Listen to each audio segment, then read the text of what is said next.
the city of Dayton lets me use their account for Roundtable. So for some reason. Got it. Yes. Thanks, Carrie.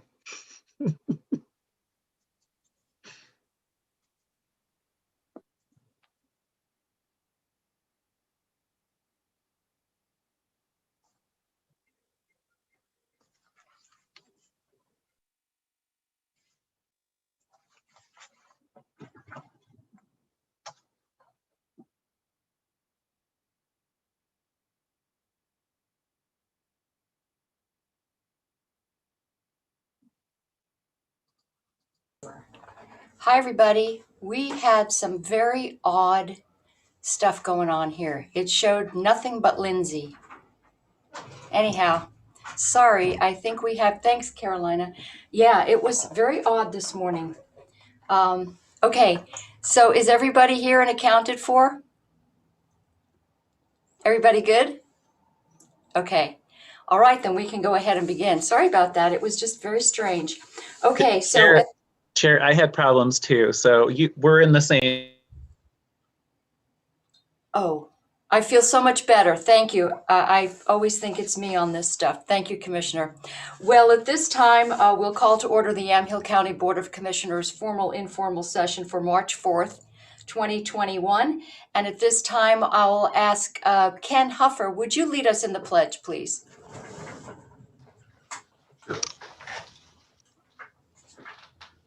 I pledge allegiance to the flag of the United States of America and to the republic for which it stands, one nation, under God, indivisible, with liberty and justice for all. Thank you.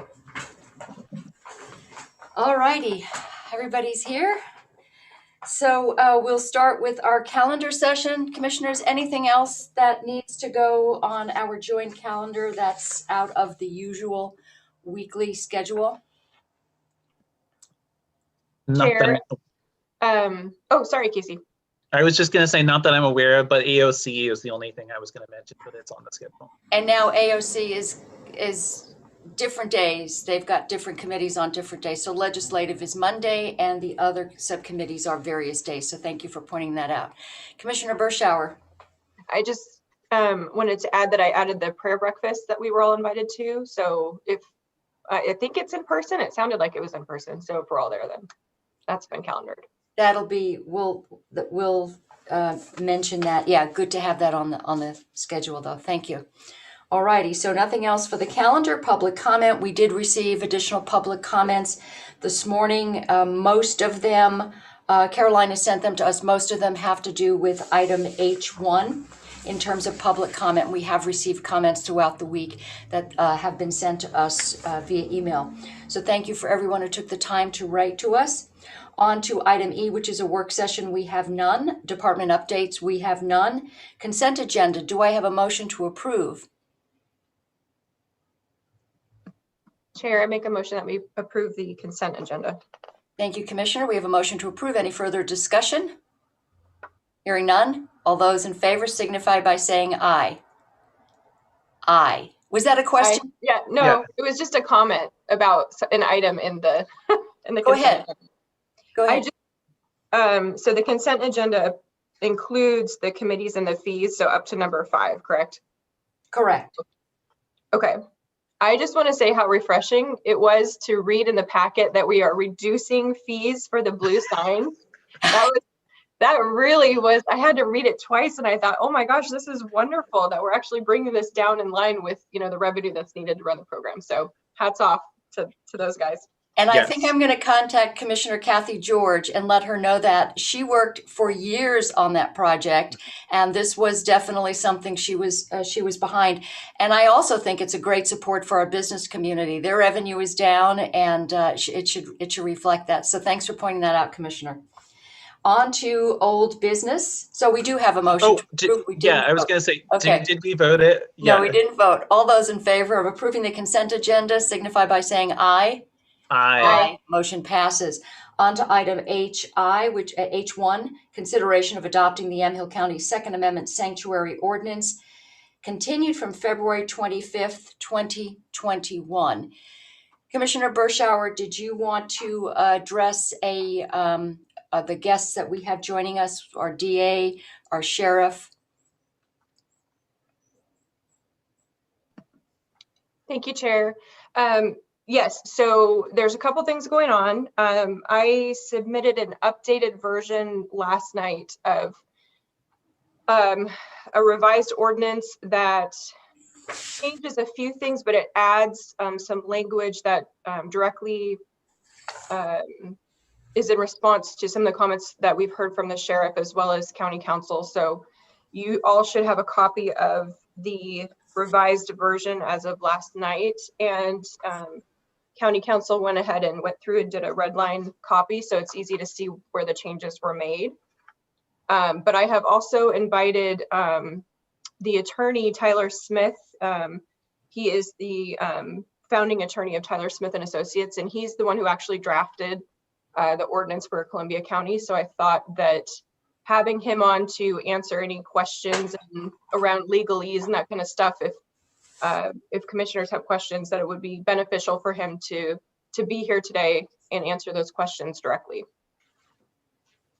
Commissioner Kula? Yeah, that's perfectly fine with me. I want to say welcome to Sheriff and District Attorney. And I apologize, I was looking as we were going through the red line changes. So yes, let's hear. But I would, if possible, I'd love to hear from our Sheriff and our District Attorney if we can. Oh, absolutely. And have they had a chance to look at the revised document? Sheriff and our District Attorney. I got it about an hour ago, and I have just flown through it once. So I can't tell you I've had to look at it. I want to spend obviously a lot more time in it. The devil's always in the details on these things. And the one thing, if I may, I've got an investigative meeting on a cold murder case starting 11:15. So I don't know, Tim mentioned that the last meeting lasted quite a while. I want to be sure that if you have questions of me that I can answer, that happens before I have to leave. Thank you, sir. I appreciate that. I know not to call you Mr. Barry every time I do. I'm reprimanded, but I really don't feel comfortable calling you Brad. So no, it just brings me back to that was my father. So I know what you say, but it's still hard to call you Brad. Okay. Anyway, Sheriff Stenson, thank you for being with us. And Mr. Tyler Smith, thank you for joining us.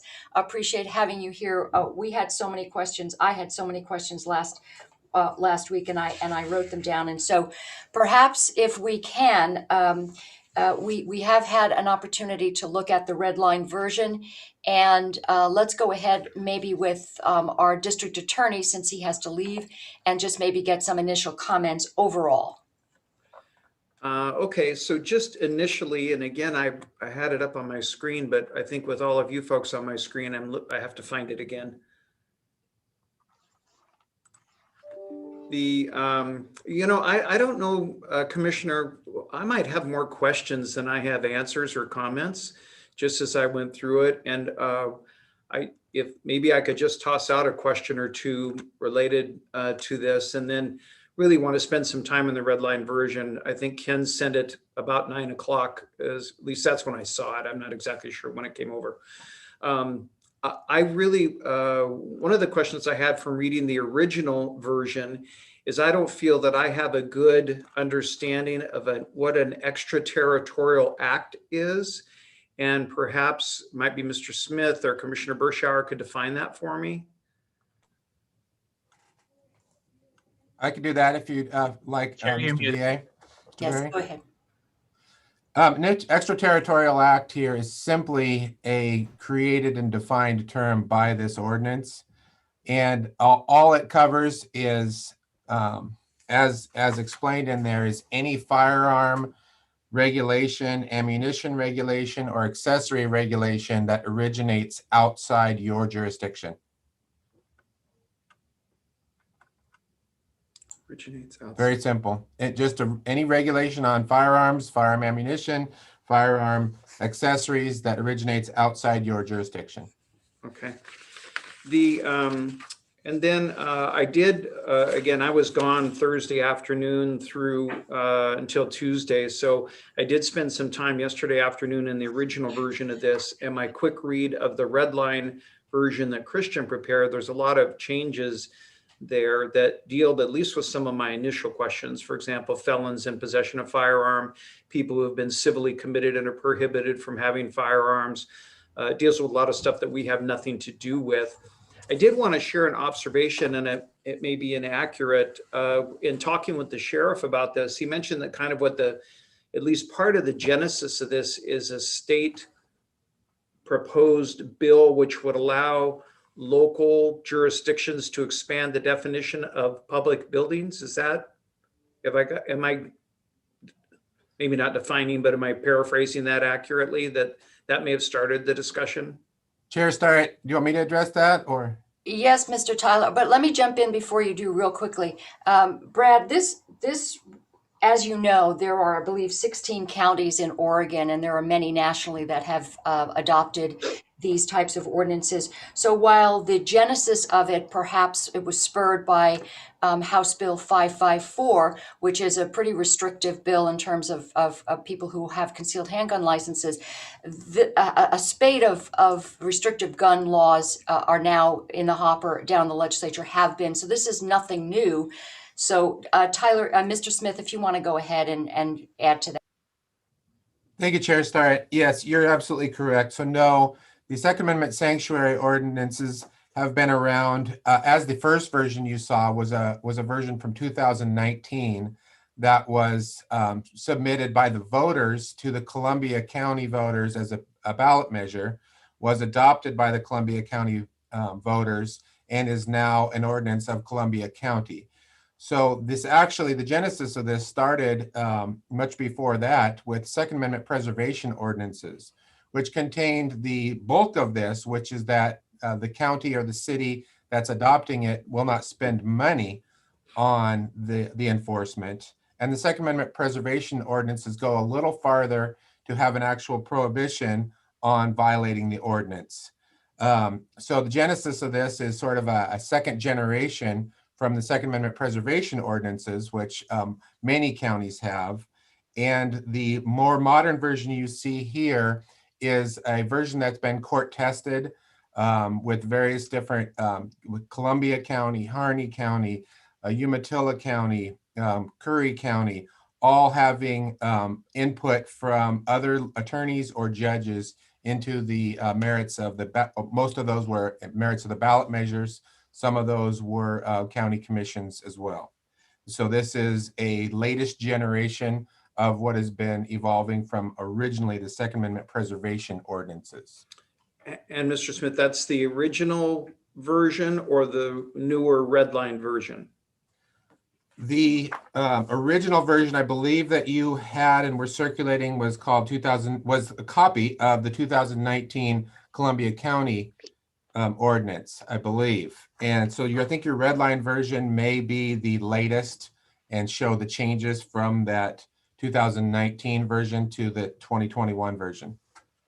And you mentioned, you and Commissioner Starrett both mentioned that many counties have considered similar provisions. I'll just put it that way.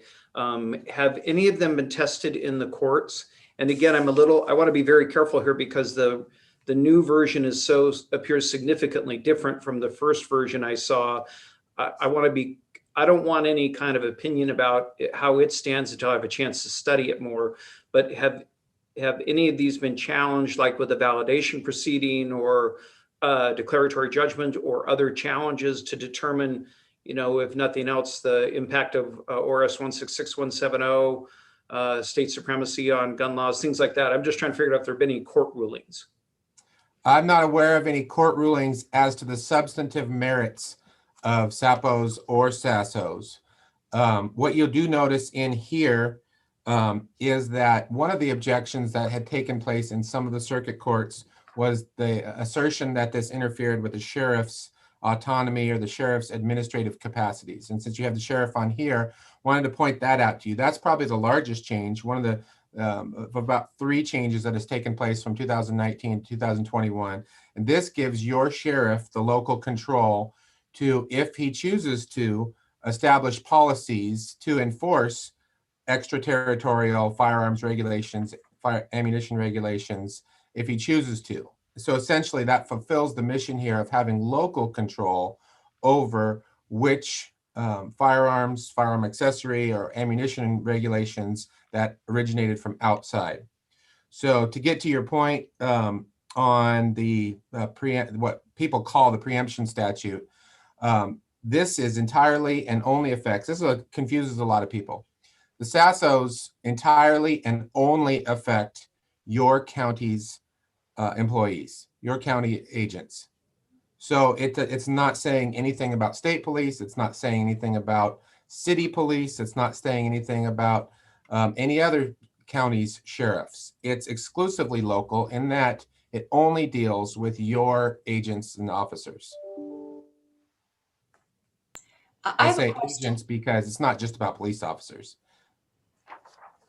If I could jump in here, Brad, the reference to the sheriff having the discretion, let's just say we got a sheriff was elected in Yamhill County, somewhat on the order of Multnomah County Sheriff Mike Reese, who, as you know, has a distinctly different approach to Second Amendment issues than our Sheriff Stenson. So if something like that were to happen in Yamhill County, how does this ability for that discretion and autonomy, how would that change? Because that's concerning to me. And we trust our sheriff now. What if we get a bad guy in here? Well, that's why it's Chair Starrett, that's why it's local control. You know, as Board of Commissioners, you're elected. Sheriffs, I assume your sheriff is also elected. It gives the voters the control over an ultimate authority to do their checks and balances through the electoral process as to whether someone is following what your jurisdiction desires in terms of enforcement mechanisms. Commissioner Burschauer? Chair, I just have a clarifying question for Tyler. So this also, besides the sheriff, does it not also give the county commissioners and the voters of the county, by way of ballot measure, the authority or the ability to essentially legislate some of these firearm laws? Yes, Commissioner Burschauer, you're correct. It gives, the voters always have the initiative power. This is simply an ordinance, the same power and authority, as your council can tell you, as any other ordinance. And so the Board of Commissioners could pass an ordinance, if you pass this, you could modify it. You could modify it weekly, monthly, however often you chose to. And of course, the voters can, by ballot measure and initiative, supersede even your authority. Okay, thank you. Thank you. Maybe we should bring Sheriff Stenson in to address some of the, maybe just let's refer to the Redline version and some of your initial thoughts, Sheriff, and thank you for coming. No, I appreciate it. Yeah, I too received this about 9 o'clock this morning. I was on a phone call testifying in Salem this morning in the Senate, so I wasn't able to review this completely, but I did jump to that one section there, which is on page 5H. And it just appears as if in my first read that it does give the sheriff the discretion as long as it's consistent with that ordinance, which doesn't appear as if it is giving the sheriff any discretion at all. So my discretion to do things, which we've talked about this before, we have a lot of discretion in our job and our ability to do what we're doing. In essence, what this appears to say is that it does give me the ability to, through administrative decisions, written directives, or other policies, the ability, I would say that we would probably want to take off prosecutorial, because I don't prosecute crimes, I just enforce. And the administrative discretion that would otherwise have under federal law, as long as said discretion and authority is exercised consistent with the legislative directives of this ordinance. So if I was to direct our staff to enforce a crime that was committed that is contradictory to this ordinance, but there was a very good, legitimate legal reason as to why our staff need to enforce that law, then I would be violating this ordinance still, because I would be using my discretion for my staff to enforce something that is contradictory to this, if that makes sense. So that's my legal questioning of, is what does that actually say? Thank you, Sheriff. I appreciate that. I have a similar question. Tyler? Yeah, Sheriff, I think that's a good question, and maybe you should have been an attorney. But that's not what's intended here. What the intent is, it does not prohibit anything that you do through a written directive, administrative decision, or policy. So if you enact those, then this is giving you the authority to do that. And those policies, directives, or administrative decisions would be exempt from this ordinance, is what's intended. That could be modified if you felt like that would be helpful and clarified, but that's the way it was written and what was intended there. Commissioner Burschauer? Thank you, Chair.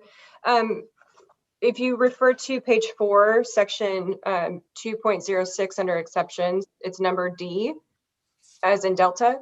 It does say this ordinance does not prohibit Yamhill County, its employees and agents from enforcing regulations dealing with the carrying and possession of concealed firearms as defined under the ORS that were in effect as of March of 2021. So it seems like we are legislating some parts of this in this document where the sheriff would explicitly not be prohibited from enforcing like permits for CHL holders or background checks or whatever is in the normal course of his work.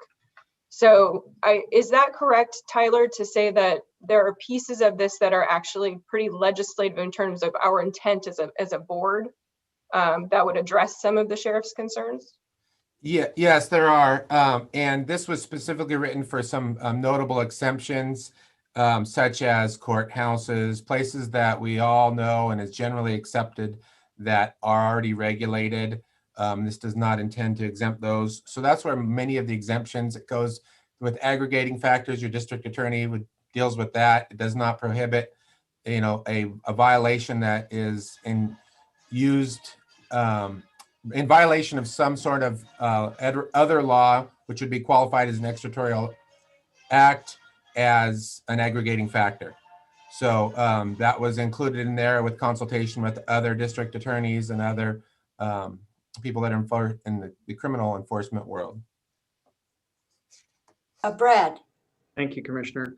I'm looking at page 4, subsection 2.06F, and that would seem to exclude my office, since we're a state office and we enforce state laws. And it would seem that then that provision has changed, and Redline basically says we do what we do with the state. Am I misreading that? Chair Starrett, I don't have your Redline version. 6F is in the latest version, so I don't know which that was. This reads, this ordinance does not prohibit Yamhill County from enacting any other legislation to govern its own residents, and exclusively and only applies to county officials whose role and duties are primarily, if not wholly, a county concern. And obviously I'm sworn and my deputies are sworn to uphold state law. So that's what our job is.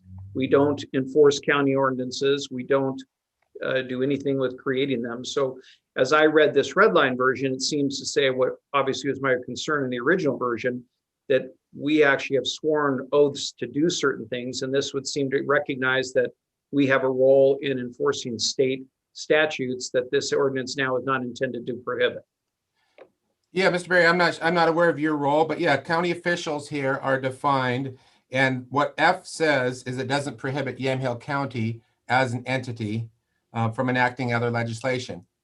as it falls after there. So if there are officials who are not county officials, then yes, this doesn't apply to them. And just for clarity's sake, I'm sorry, Commissioner Kula, if I might follow up, just for clarity's sake, Absolutely. my office, my deputies receive their authority directly from me. And so as a state, although I'm elected in the county, I'm a state elected official, elected and sworn to enforce state statutes.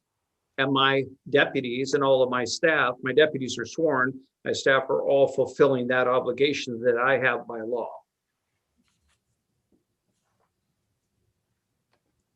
I'm just making sure that I'm reading this right, that it looked to me like it was designed to acknowledge that there are those of us in county employee who have sole obligations to do other things, which we do.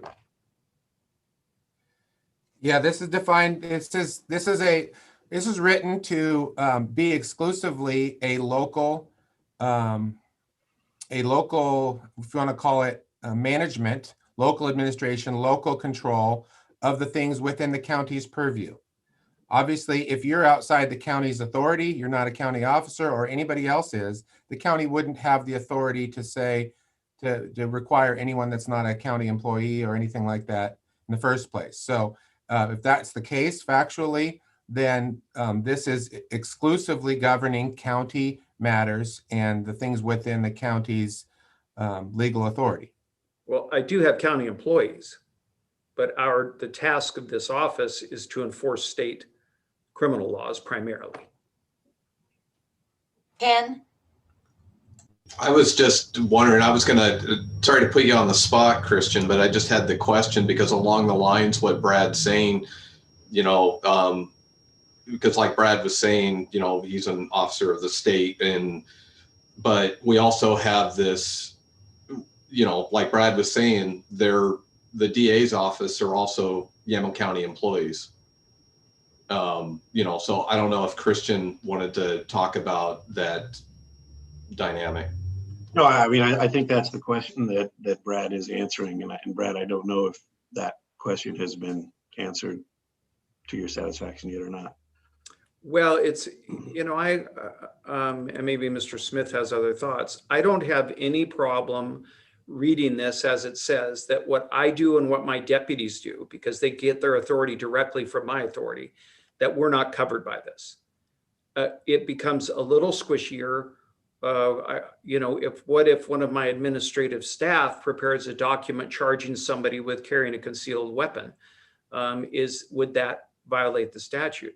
It doesn't seem to me it would, because we are an office that are by design to enforce state laws in totality, but they are county employees. That's a really good point. And I think that's important for us we need to nail that one down. Tyler? Yeah, so if they're a county employee, that's in section 3A, it's very clear, no agent, employee, or official of Yamhill County. So if they're an employee of Yamhill County, then they're covered by this and they need to follow the law, follow the ordinance. Commissioner Kula, did you have a question?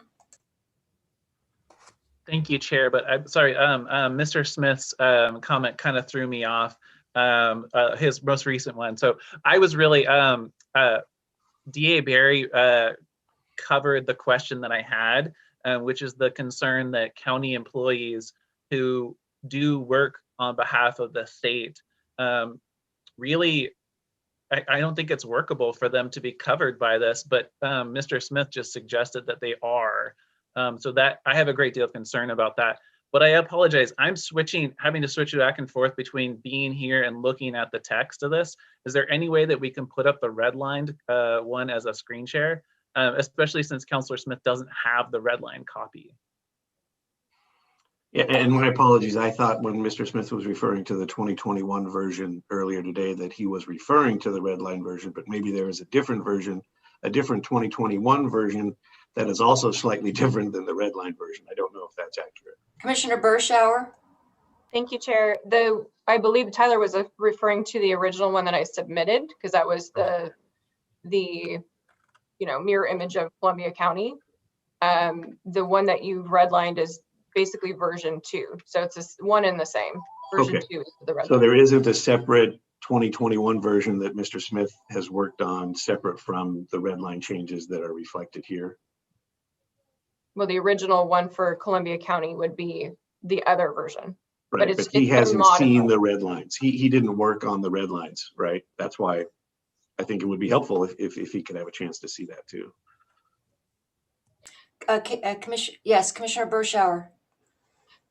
Thank you, Chair. Sorry. And I think Commissioner Kula has a question too, but what the example that we used in the last meeting was if someone gets pulled over, let's say 554 goes through, if someone gets pulled over in front of the library or in the library parking lot and the library board has deemed its building to be gun-free, a gun-free zone, and that person has a CHL and they're carrying at the time, and they were pulled over for speeding. If what DA Barry is saying is the case, you're essentially perpetuating that patchwork of rules that apply to some people and not others, because you could have a city officer ticket someone and charge them with not only the speeding ticket, but also the violation of 554. That person then gets, sent to jail in essence, because it's a Class C felony. Whereas if someone from Tim's office pulls over this person and decides not to, based on the ordinance, cannot apply that rule, then, you're having people move through the system based on their geographic location. And that's a little confusing. I think we need some clarification on, are you going to be penalized if you live within a city and you're being, and you come into contact with a city officer versus a county deputy, if DA and employees are held outside of this? Does that make sense? Yes, Brad. If I might address the example, Commissioner Burschauer, just to show you that it's not just the devil's in the details on the ordinance. It has to do with factual things too. So, for example, if I got pulled over going down Hancock in Newburgh, and I pull into the library parking lot, which is attached to the library and tentatively covered as a public building, I understand your argument there. But there's no intent. So if I am following an officer's directive by stopping there, I don't violate the law because I don't have any intent. There's no willfulness of carrying the weapon into the library property.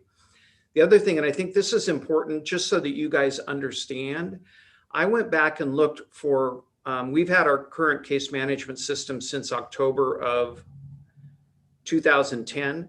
So I asked my staff to look to see how many times in the last 10 years we ran a report that we have actually filed for someone unlawfully possessing a weapon in a public building. We have never filed on a case. So I want to be sure that as you guys look at this, that we don't create a solution that doesn't have a problem. But I understand where you're going. I understand your concerns. That's you. You're going to do what you're going to do. I don't have a problem with that. But I think it's important that if kind of the initial concern, that's why I brought up 554, and Commissioner Burschauer mentioned it. We have not had this issue come up before. And I think that's important for you to understand as you discuss limitations or discuss approaches to this, just to be fair. Thank you, Brad. Commissioner Burschauer? Thank you, Brad. I think you just made the case against 554 too, and so did the sheriff when I met with him. But as far as I know, 554 does not specifically address intent. It literally gives cities and counties the ability to draw a boundary around their public buildings and say you cannot come on the premises with a gun. I don't think there's anything that addresses intent. So just your presence. I'm sorry, Commissioner, if I might, we have a requirement on any criminal case to have a mens rea, which means what's the mental state? And we have to prove intent, recklessness, willfulness, knowingly. We have to apply a mental state, even if none's put in the statute. We're required to have a mental state to prove those cases. Comes with every crime. Following up on that, so in other words, if somebody who has a CHL pulls into the parking lot, their mental state might be completely intact and considered as such, and Christian wants to jump in here. But so in other words, does that even matter when the Senate Bill 554 says that that could be a restricted area for CHL holders? Christian? I think it actually says that the part of any public building that serves as a parking area or parking garage is not subject to 554. Thank you. So again, talking about the facts of this specific piece of legislation, pulling into the parking area of the library would appear to be carved out of the current Senate bill. And that's a recent amendment. Thank you, Christian. That's the latest are the -10 amendments that I understand were voted out of committee on the 25th of February. Right. Thank you. Sheriff?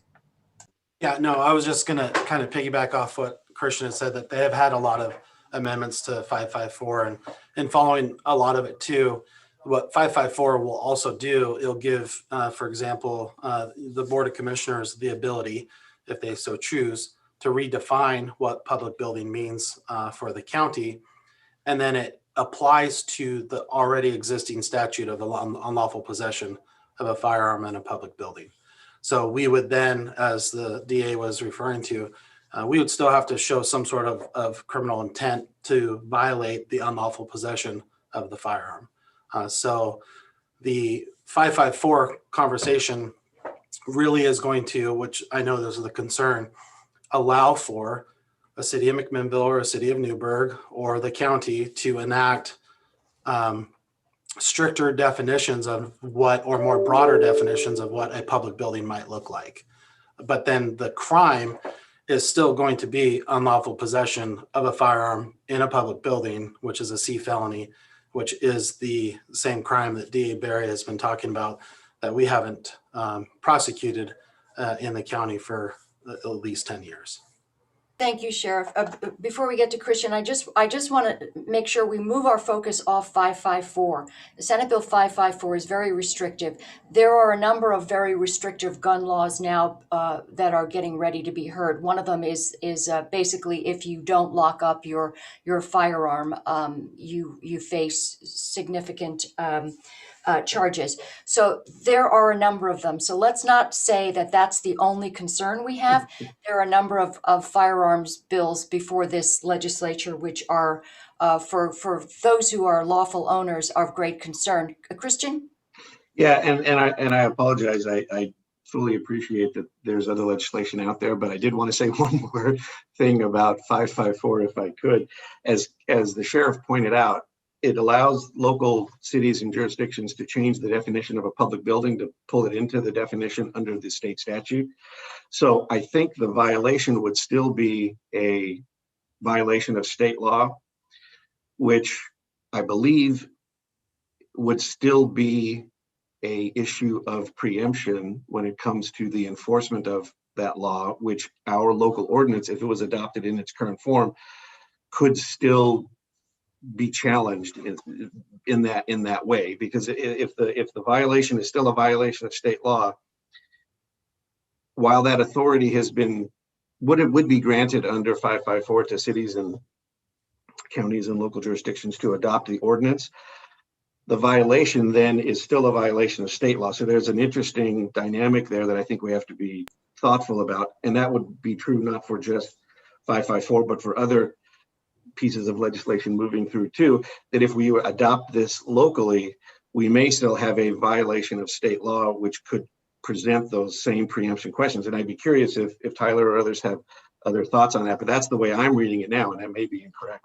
Thank you. And that's been one of the sticking points, and I've had that question. So Tyler, do you want to answer that one? Yes, thank you, Chair. I do want to answer. Let me, I'll get to the preemption towards the end because I want to build up to it.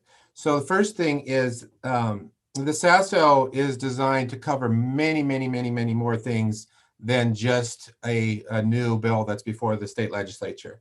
First of all, there's regulations on the types and size of magazines, the types and size of firearms, the types and amounts of ammunition, the types and size of stocks, the types and size of barrels, the types and size of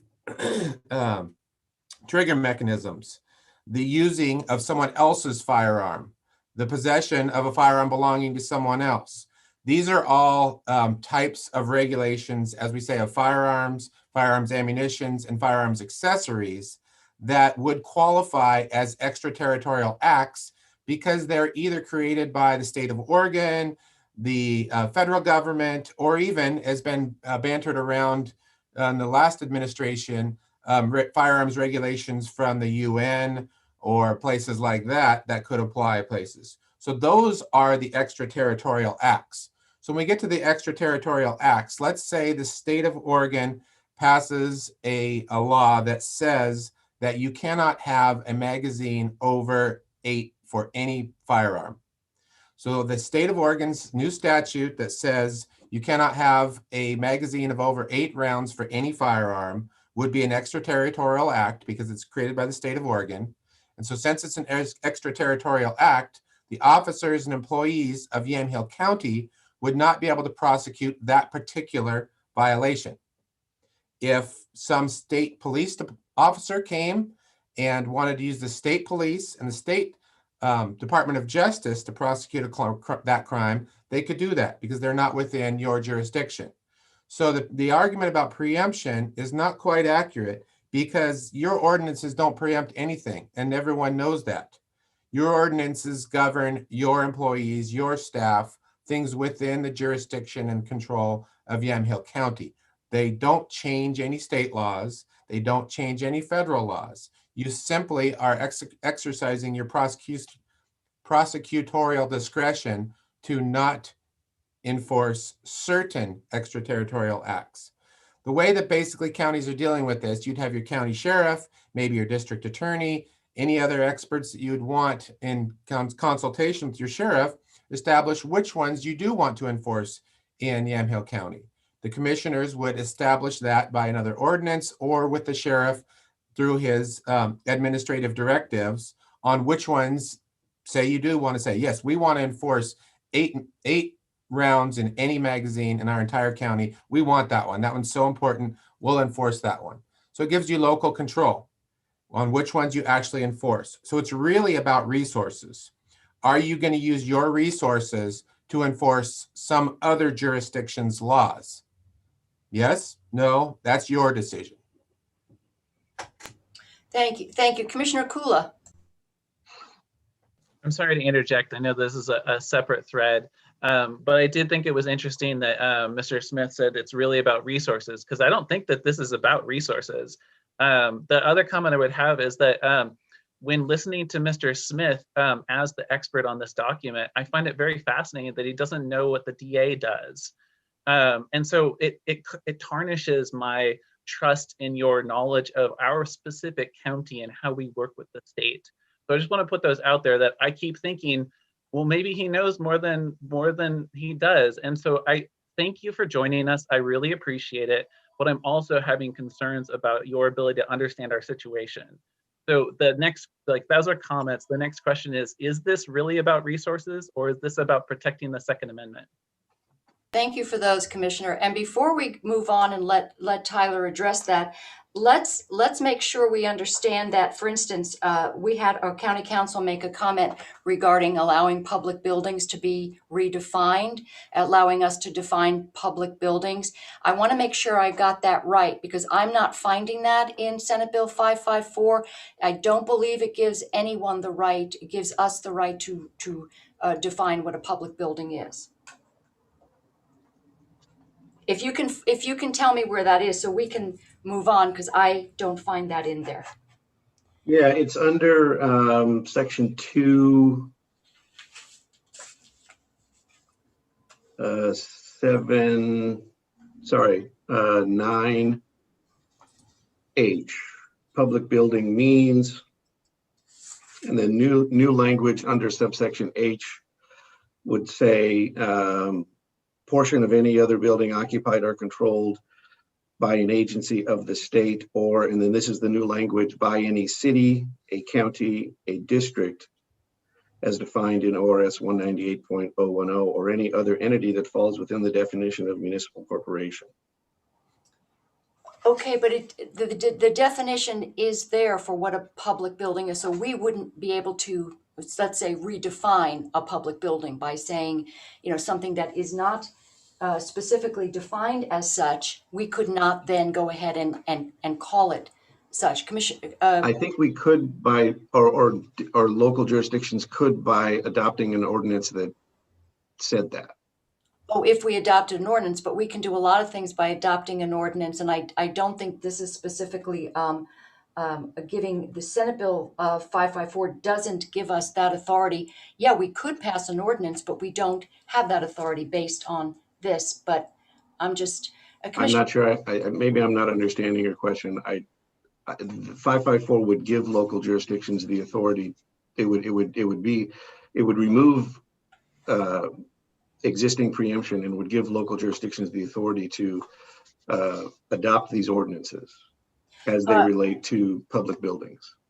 Not to redefine what building is. That's not what this allows for. Tyler, do you want to jump in on this one? Because what I'm reading here is it doesn't give us the authority to redefine what public building means, and maybe we're just arguing. Okay, maybe I see what you're saying. It adds city, county, and district buildings to the definition of public buildings if they adopt an ordinance that does that. I think that's if that's maybe the distinction that you're interested in clarifying. Okay, Tyler, did you want to come in here and yeah, we don't have the right based on this to redefine what public building means. I think that's just I wanted to make sure we didn't leave Under 554 or the county ordinance? Under 554. Yeah, I think you're right in the sense that it doesn't change the definition, but it adds city and county buildings to the definition. So it modifies the definition in that way. Sorry if I wasn't clear. Oh, no, thank you. Thank you for that. Sheriff? Here, oh, Go ahead. Chair Start, if I could address Commissioner Kula's last comment, because that was an interesting question, and I want to make sure there's clarity on that. If that's okay. Okay. Commissioner Kula, I just wanted to point out, it's an interesting question that you pointed out. There's the two main focuses of the SAS. So if you look at Section 3 on the prohibitions, there's two main things that are prohibited. One is the enforcement of the extraterritorial acts, but two, what's actually prohibited is the utilization of any county assets, county funds, or funds allocated by any entity to the county in whole or in part to engage in activities that violate this ordinance. So it's simply a prohibition on your funds being used to enforce this. Your employees are your funds. So it's both. It's protect the Second Amendment in the ways that you all leaders decide to, and prohibit using your funds in ways that you say they shouldn't be used. Thank you for that clarification. If I may, though, Section 3 on mine is actually about color of the law and lawsuits from the public, which is actually something that we need to address because of our previous comment too. But Christian has a. Section 1 is the section that Tyler's actually referring to. That's where the prohibition is in the latest Redline draft. Sorry about that. Okay, so basically what we're, go ahead, Ken? And I just wanted to highlight, because I know there's a lot of discussions about the versions and what's available as far as the Redline version. And I just wanted to, it is the Redline version that is the most recent copy is in the packet that's available on the county website on the meetings page. And if you scroll through the packet, you can go to that, and staff did upload the Redline version of that. And so it's readily available on the website. Okay, and that particular point, Section 1.01 says that no employee or official can participate in any way in the enforcement, nor utilize any county assets, county funds, or funds allocated. So it does specifically address resources. Ken? Yes, and I just wanted to add quickly, and I know this kind of goes back to the discussions that we were having around Brad's office, but as the budget officer, I just wanted to share that one of the challenges with this is a majority of Brad's office is funded by county general funds. So that is some language that the board's going to have to consider or get more in depth on what that means as far as expending the funds, because most of Brad's budget is county general funds. Okay, Commissioner Burschauer. Thank you, Chair. In a follow-up to Commissioner Kula's comment, Brad, is our county any different in terms of how we're structured with your office? Do other counties have DA offices? Do they operate in the same way? And if so, how is this any different than the 16 or so other counties that have SASOs or other type of resolutions? The short answer is no. We're set up the same as most other counties. There are a couple of counties who just have a DA. And I suppose you could argue that's totally, even though it's state funded, so to speak. But for the most part, you're right. I don't know how they're dealing with them. I reached out to Columbia County just to see what they were doing because I was aware of the initiative petition there. But it looks like they're still looking at it and are having discussions about one of these validation hearings kind of things. So it's not, I don't know that it's in play yet. And I don't, candidly, Commissioner, I don't know about the status in the other counties. Thank you. Sheriff, did you want to weigh in? Did I see your hand up? Well, I could just piggyback off what DA Barry had said. I've reached out to some of these counties as well to kind of see how it's come to play with some of these other counties. And in speaking with Columbia County, I think that's the most recent one, which we keep referring to. They're under the same position where they're aware of the fact that the ordinance got passed, but that there is going to be some sort of legal interpretation and or verification through the circuit court, specifically related to the 166, 170, which is the state preemption, and whether or not that allows for an ordinance of this nature to be placed on the ballot, even though it was voter approved. Thank you. I think the preemption is just huge, and that's something we need to address. Tyler? Yes, thank you, Chair. I just wanted to point out for everybody, and particularly for the sheriff, that the Columbia County SASO did not have the administrative exemption provision in it, which gives the sheriff all of the power. So that's one of the probably the big red lines that you all have. It gives the sheriff the authority to, just by written policy, and there's some other directives, et cetera, administrative decisions, choose to enforce certain extraterritorial firearms regulations. And that was not in Columbia County. That is in some of the more recent SASOs. Yes, Mr. Barry. Brad. Thank you, Commissioner. Just a quick question, because there's a bunch of this is really new to me, like validation hearings and all this. I've never dealt with these things. But I was wondering if at some point, since the preemption is a pretty big deal, if you, the three of you, come to a consensus or a proposed ordinance that you're in agreement with, is there any downside to asking the court pursuant to ORS 33710 to review it and to allow for input from interested parties to see whether or not in the validation hearing that the court would rule that it's constitutional and essentially give the county cover for that? Thank you. That's a good question. Tyler? Yes, Chair, thank you. I think with the preemption argument, so if we understand preemption accurately, preemption is when the state regulates on a particular topic, their regulation preempts a local jurisdiction. Here, the state can't regulate your officers and tell them how to do their jobs. That's your job as the Board of Commissioners, how your employees and officers do their jobs. So that's where the preemption argument is sort of a miss, because you're in control of your employees, your officers, and what takes place in your county. The state is in control of the state laws. The fact there's plenty of state laws that every officer would tell you they don't enforce every single state law that's out there. There's the old adage of you don't pull over every speeder on the road because they don't have the resources to, or they choose not to, or they've got an emergency that they need to go to. So I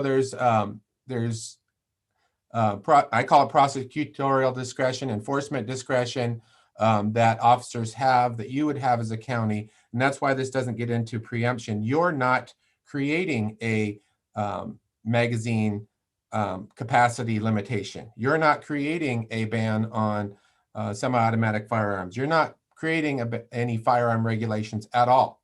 That's what that state law preempts. You're governing and regulating your own officers and employees, which is exclusively in your jurisdiction. So let me just see if just because that distinction is important. So in other words, we are not creating those types of restrictions or laws. What this does is says that we will not enforce with county assets or employees those extraterritorial laws. Exactly. And how is it different? So in other words, we have federal immigration laws that we don't enforce, and we have federal drug laws that we don't enforce.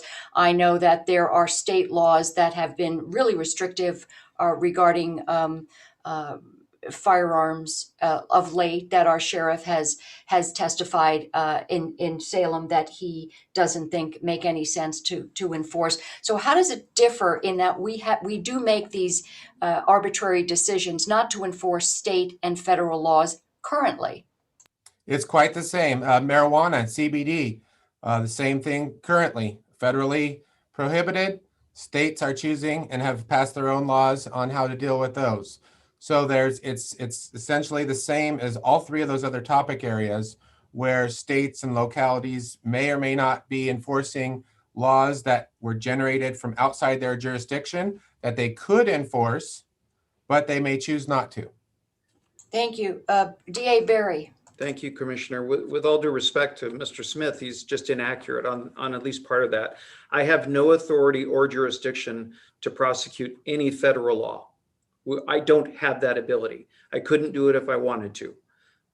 So my office is designed and has authority and jurisdiction over enforcing state statutes, not federal laws. So if the feds decide they don't want to push the envelope related to marijuana or controlled substances, that's up to them. I don't have that discretion.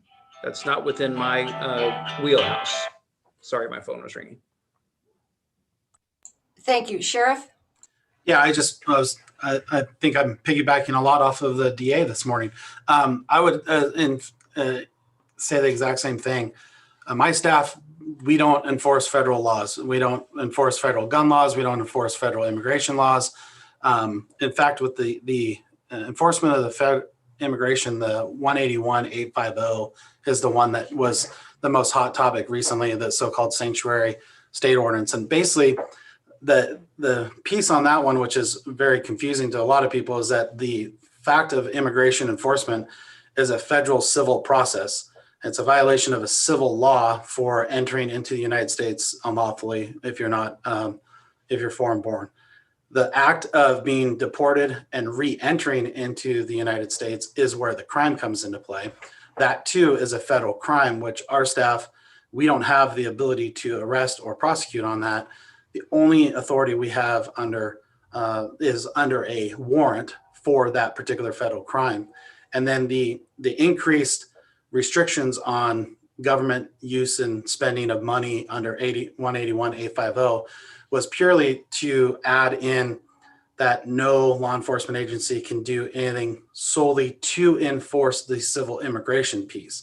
As far as the criminal side and sharing of information with ICE, I still do that on a regular basis. I have an email that goes to ICE every day that tells them who I have in my facility. It doesn't prohibit me from doing what I was already doing in regards to enforcing of immigration law. So I agree that there is some concern on us ignoring certain federal mandates when it comes to the state of Oregon and the restrictions and the additional laws that the state of Oregon have passed. However, we never had authority to enforce those anyways.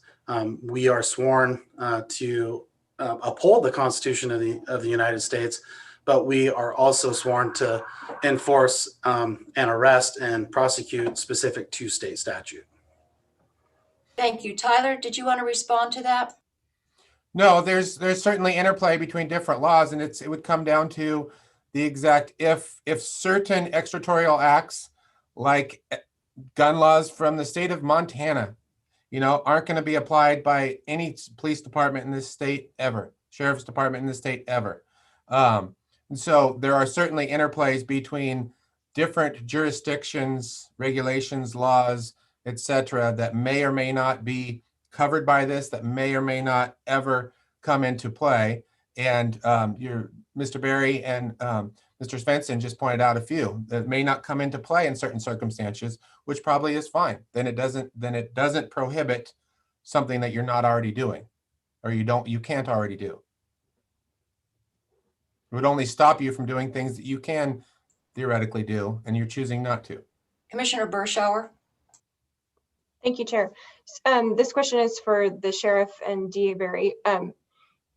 Is there anything in state statute that compels you to cite someone for violating a state law, prosecute them, et cetera, meaning, do you have discretion or are you compelled? Because it seems like you can't be both. Yeah, I can take that question, Commissioner. And I apologize for not being able to respond. I did get your email specifically to that point. It's kind of a difficult topic, primarily because there are several different laws that are in place that you could argue do compel us to take action. I would refer to like domestic violence cases. There's a shall arrest clause on domestic violence. Restraining order violations, protective orders, and a few others have some shalls and musts. A lot of the statutes just outline that they are crimes, and we have the ability to make discretion.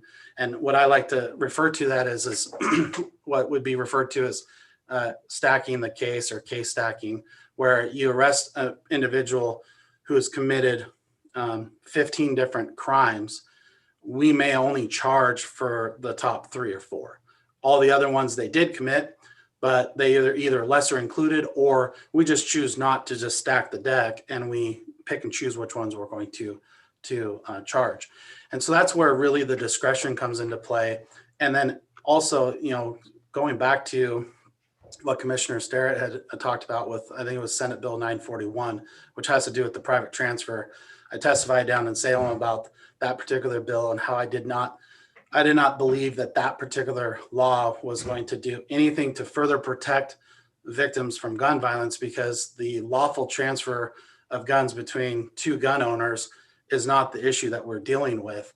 Our office hasn't gone out and actively pursued an arrest under that statute. Now, if a perfect crime came across our desk where a bad person goes out and commits a bad crime, and we learned that they purchased that from a friend and they didn't follow that process, we may use our discretion at that moment in time, because that would be what the intent was. The intent was to protect the public from bad people doing bad things. But we wouldn't be out there actively investigating law-abiding citizens for violating this new statute, if that makes sense. And so one of the concerns I had before was, and I still think, just my legal sense in reading that verbiage, I still don't know if the way it's written fully gives me that ability to have my staff use our discretion in a situation like that, because I don't know if that's consistent with the legislative directive of the ordinance, because the ordinance would be extraterritorial acts altogether, all these type of restrictions. There may be times where a gun law that is passed that I don't agree with, because I'm pro Second Amendment, comes across our desk where a bad person doing bad things, we would need to charge them with that. And as long as whatever is put on the books gives my office and my deputies the ability to do that, which is what the intent of these laws are, is to protect the public, then that's my only concern, is making sure that ordinance would allow for that piece, if that makes sense. Thank you, Sheriff. And I want to point out, and maybe Tyler, you can address this, is that it specifically does not allow for ignoring criminal acts that where a firearm is involved. Can you address that and clarify that for us? Yes, Chair. Specifically, and I guess what would probably is your 3B, the ordinance is not intended to prohibit or affect in any way the prosecution of any crime for which the use of or possession of a firearm is an aggregating factor or an enhancement to an otherwise independent crime. So that would cover probably a large swath of what the sheriff might have been talking about. Maybe not every single potential case in the world, but this doesn't allow the possession in state or federal buildings. It doesn't prevent people from voluntarily participate in CHL classes or registrations of handguns. There's a number of exemptions here that are regular everyday practices that nobody objects to, that are exempted as well. Thank you. Christian. Yeah, just to point out to Mr. Smith, the last reference to voluntarily participating in concealed handgun classes has been taken out of the latest draft. Okay. And some different verbiage has been added regarding concealed handguns, and maybe Commissioner Burschauer can address that if that was a change that she had been proposing to make. Thank you. Commissioner Burschauer. Thank you, Chair. So we're looking at page 4, section 2.06, exceptions to section 3, under letter D as in Delta. So actually, Christian's right, we did take out the more specific references to permits and other things. But I would argue that it actually is more broad the way that it's stated now. And that was done primarily because Commissioner Sterrett and others have expressed concern about common sense gun laws, meaning, in order to purchase a firearm, you need a background check. In order to get a CHL, you need to go through the sheriff's process. In order to and certain things like that. So I would argue that it's actually more broad. It seems like the language that's included in there now really kind of draws a line between right now when this passes versus what happens in the future. So if 554 passes in the future, if if the state decides to ban magazines over a certain number in the future, all of those things would not necessarily apply to this ordinance, but everything that is in effect as of now, March of 2020, would be part of the exception. 2021, correct? Sorry, March of 2021. 2021. Christian? Yeah, and thank you, Lindsay, because I want to follow up on the last point you made there that said everything that's in effect as of today would not be subject to this ordinance. So any federal or state firearm regulation that's currently in place, the sheriff would retain the discretion to enforce, absent having to follow the additional administrative steps of adopting ordinances and other procedures or policies in his office. If we are drawing that line, I just want to make sure that everyone is viewing this document through the same lens, because I think that's helpful to understand. I don't think it eliminates the questions that still need to be answered about how this ordinance might impact or whether or not it would still be enforceable against any future state legislation.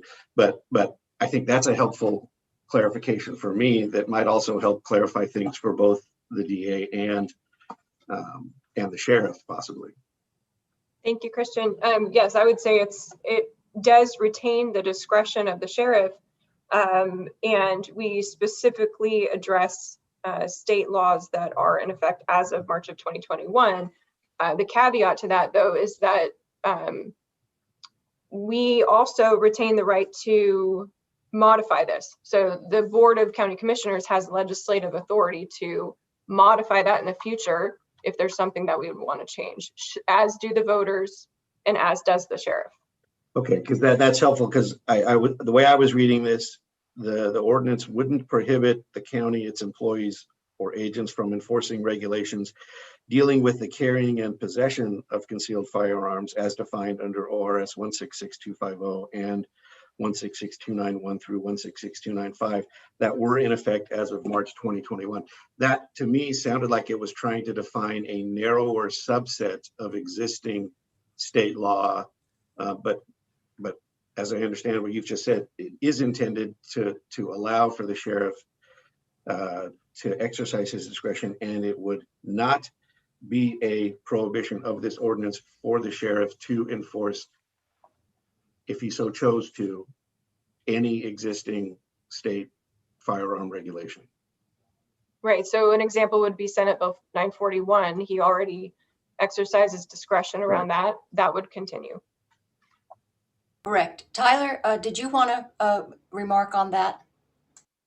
No, Chair, just that's a clever adjustment. I think that sounds fine. It would limit the scope of it to prospective extraterritorial acts, it sounds. Thank you. I just wanted to go back to a comment that was made. Sorry, Commissioner Kula. Why don't you go ahead and I will my comment after yours. Go ahead, sorry.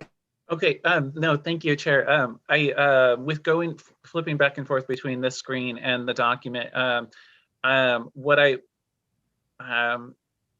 Berschauer, it seems to be making the point that the intent of a proposed ordinance is to give the sheriff discretion to enforce or to charge for previous for existing state statutes. And so if that's going to be the case, then I think we can probably shrink this down to, a paragraph rather than a multi-page document without a lot of exclusions and clarifications. So I'd be interested in seeing that document going forward. And with that, thank you, Chair.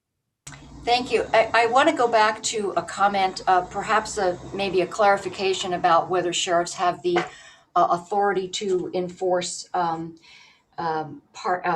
laws. If you look at the Federal Gun Control Act, there is a specific allowance for enforcing against people who have medical marijuana users who have guns in violation of the federal law.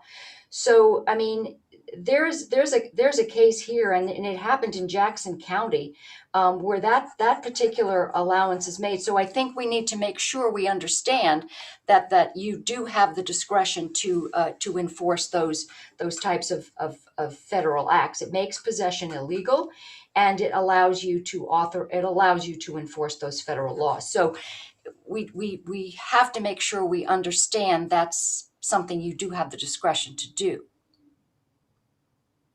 Yeah, I'd have to research that one a little bit more because, like, right as the DA said, if I was to pull up a federal statute, which that would be, and our staff was to lodge someone on that, we have no mechanism to process that arrest because there's no there's no prosecution authority under the DA. Most of those type of cases on those, specifically when it deals with drugs, a lot of these cases are ones that are taken on by a federal agency working side by side with local law enforcement on larger federal crimes, which we've done that before, where we've had a local case start and then the FBI comes in and assists us, and then they take on prosecution of it and they run it through the AUSA's office up in Portland. So there would be somewhat of an enforcement of a federal law, but it's under a completely different circumstance of just identifying that they violated a federal statute pertaining to firearms. If we are on a traffic stop and we see that they violated that, we don't have the mechanism to arrest them for that, lodge them and prosecute them for that federal statute. Maybe Okay. that's a point of clarification. Yeah, I just want to go back to, I mean, if it's Federal Gun Control Act, it's 922G of the Federal Gun Control Act against medical marijuana users who possess guns in violation of federal law. So that's illegal. The sheriffs have the ability to enforce state as well as federal law, and it prohibits. There's no law that says you can't do that. And that was a Jackson County sheriff who was involved in that lawsuit. So it's a little close to home, but I don't want to belabor that. DA Barry had a comment. Just real quickly to piggyback on the sheriff this time, it's not uncommon that state and county police resources will join with federal resources to get a result that is just. And to get away from the gun stuff, we had a case where we have a guy charged with multiple rapes in the county, but the federal government also has the ability to process child pornography with significant penalties on the same person who was posting these rapes with these young women and selling the pornography. So that's an example of both jurisdictions have laws that can be pursued. But I would not be able to file on the federal pornography laws. and they can't file on the hands-on sexual assaults because they don't have that ability. So I don't know if that clarifies or confuses, but that's kind of how we can work together, but we have separate roles. Thank you. And Commissioner, I'm going to have to go here. I'm running a little bit late. I've not seen anybody. Oh yes, they're hovering outside my door. So, and I'm happy to meet with any of you at any time to talk about this. I appreciate you weighing in. I actually appreciate the Redline version. I'm looking forward to spending some time in it because I think you've captured some of the things that jumped out at me in the first version that I looked at. So I appreciate that also. So again, my apologies for having to depart early. Thank you for Thanks, spending time with us. We appreciate it. Thank you very much. Great, thank you. Brad. Bye. Thank you. Let me jump over. Christian, did you have a comment? Sorry, I was waving to Brad. Oh, you're waving to Brad. Tyler, I want to make sure that while we have you here, we're able to address some of the questions. Again, I think the biggest piece here is preemption. And if you could give us a summation about preemption. The other concerns that we've had is about liability. I know one of the concerns was regarding the liability for county employees. And the other piece I wanted to add is I checked regarding our insurance. We are covered under the CIS policy, and the number of counties that have passed Second Amendment preservation ordinances or sanctuary ordinances include, I think there are about 13 of them that are also covered by CIS. So just to bring home that point that this has not apparently been an issue that has caused heartburn for the insurance liability part. And there are a number of counties that are covered. Actually, almost all of them are covered by CIS. So Tyler? Yes, thank you, Chair Start. So the liability aspect here, the civil offense is a fine and is covered by the fine process that's outlined for under state law for various different kinds of civil infractions where the money goes into a pool. And this just piggybacks and sort of dovetails into an existing fine collection process, and that goes into the pool outlined in ORS 203065. So that would, the liability aspect would be there. The liability is relatively small, and it's to the individual that violates your ordinance. Does that answer that question? I'll get into preemption there. Yeah, Commissioner. Yes, Commissioner Kula. Thank you, Chair. I was wondering if I could clarify on that one then, Mr. Smith. These individuals, I just want to clarify, right, that or have some clarity. These individuals are actually county employees, I believe, is who the individual is referring to. Is that correct? Yes, that's who the prohibition applies to, is the agents, employees, or officials of Yamhill County. Oh, because it right now it just says the individual in that section that you were referring to. So I think it would be good to have some clarity around that just in the text itself. But if we're doing that, I don't feel like we have clarity then around what I have as 3.06H. Or no, sorry, that's not the right one. But essentially that county employees whose duties are solely or primarily county level. And since we've heard from our DA that his DDAs are county employees who do state work, it seems like we still have that conundrum. So perhaps we can get some edits there. Okay, thank you. Thank you. I appreciate that. I think that's a big piece of this. Tyler, looking at that and acknowledging that the DDAs and the DAs are county employees, how would we address that? I think you could address that. You could edit. Commissioner Kula's got a good point. You could allow it to apply to them if they're an employee to their role there. They would. The sheriff talked about stacking. Essentially, this would probably prevent them from stacking those extraterritorial acts onto things that they might otherwise be prosecuting based upon. And so that would be just a policy choice, a legislative choice that you as the county legislators, choose. With regards to the sheriff's question, you could probably eliminate the very last clause of 3H, which was the sheriff's administrative authority. I looked at it to address the sheriff's concern. You could probably just stick in a period after local laws. And that would, you can keep the gist of that entire paragraph and eliminate what the sheriff had pointed out as if it might be self-contradictory. That would be a good change to make. And then, Chair, to sort of, I guess, your other question, which was your first question in this round, was just to go over the preemption argument. I understand that the preemption argument has been raised or asked, I guess.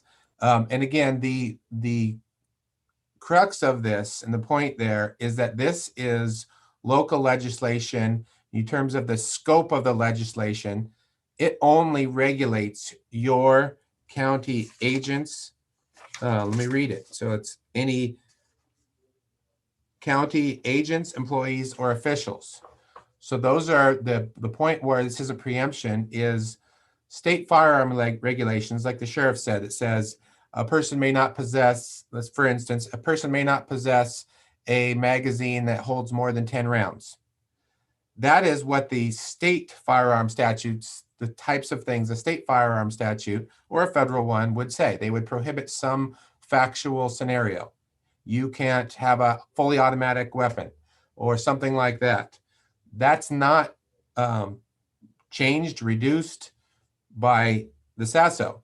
What SASO simply says is your own people are not going to enforce those particular state statutes. It doesn't invalidate any state statutes. It doesn't change any state statutes, doesn't change any federal statutes, just says we aren't going to enforce those particular ones. Christian? You're muted, You're on mute. Christian. You're on mute, Christian. Sorry, Tyler, I appreciate that. And that really gets to, I think, one of the crux of one of the questions that I have, which is under ORS 166.170, the authority to regulate in any manner whatsoever the sale, acquisition, transfer, ownership, possession, etc., is vested in the legislature. So how do you see to allowing the county to legislate in this way? To Great basically question. say We're not. There is a state law, and we are, to me, it appears that we are attempting to regulate in that area by adopting an ordinance that says we're not going to enforce certain state laws. That concern still exists, and that conflict to me is still there. Right. Well, and the bright line is you're not regulating anything. I challenge anyone to say, what is this? What firearm, what ammunition, or what accessory is this regulating? It's not. But it's regulating our own employees to say that Exactly. they won't enforce those laws. So Yep. we are attempting to regulate in the area of firearms that is already addressed by state law. So there is a state law that says firearms are regulated in this way. We're essentially saying those are not going to be enforced in our county because we have a local ordinance that says we're not going to enforce them. That to me is still a local attempt to regulate in an area that is already preempted by state law. Well, I think that's the difference between regulate and enforce. So here you're choosing to not enforce existing regulations. We're You're prohibiting not creating a new enforcement. regulation on semi-automatic magazines, possession this, possession that. You're simply not enforcing things that you recognize are laws from outside your jurisdiction. We would be prohibiting the enforcement of Right. those laws, Which right? is you'd be prohibiting your employees from doing that. Right. Which again, to me, still sounds like an attempt to regulate in an area of state law, unless, as we've been talking about this morning, there would be an exception to the ordinance that would allow the sheriff to exercise their existing discretion as to enforcement. Yeah, I think if if the state law said that a county sheriff or a city police department shall enforce any violation, as the sheriff mentioned, the shalls. If there was a shall out there that said any police officer of any variety whatsoever will enforce this law if they notice a violation, that might cause a preemption. But that's not what the firearms regulations, But typically do. we've talked about the fact that the sheriff exercises the discretion every day on which laws to enforce. If that's the case, why do we need an ordinance at all? Because you take back the local control. If the sheriff wants to say, I'm not going to enforce firearm transfer violations, the state of Oregon right now has prohibition on firearm transfer regulations.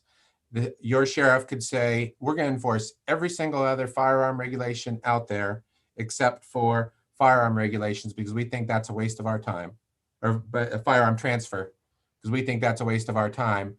That's apparently already happening. It's an unwritten policy. What this does is puts those into written policies if that's what's going to happen. So aren't we saying to citizens that those state laws are not applicable or will not apply in Yamhill County? Well, that's up to your board of commissioners. I don't think so. You're saying that we are not going to enforce them. They are applicable. Nobody's contending that they're not applicable. We're saying we're not going to use our resources and our employees to enforce them. And that would be a decision that would be up to the sheriff to make. No, that's the legislation, it's a policy directive from the board of commissioners as the representatives of the people. And then the sheriff would be given the discretion to select, if he wanted to enforce certain firearms regulations that were more important, more dangerous, more applicable to your county by his administrative directives. Commissioner Kula, sorry, I wasn't ignoring you. I was just trying to answer the other question. Yeah, I guess I'm still a little bit, I still have some concerns. Tyler, maybe this is something you and I can take up in a conversation over the course of the next week. Commissioner Kula, before we get to, I do want to go back to that, the difference between enforce and regulate. And so that seems to be the crux of what this is all about, is we're not regulating by making any laws, regulating anything having to do with firearms.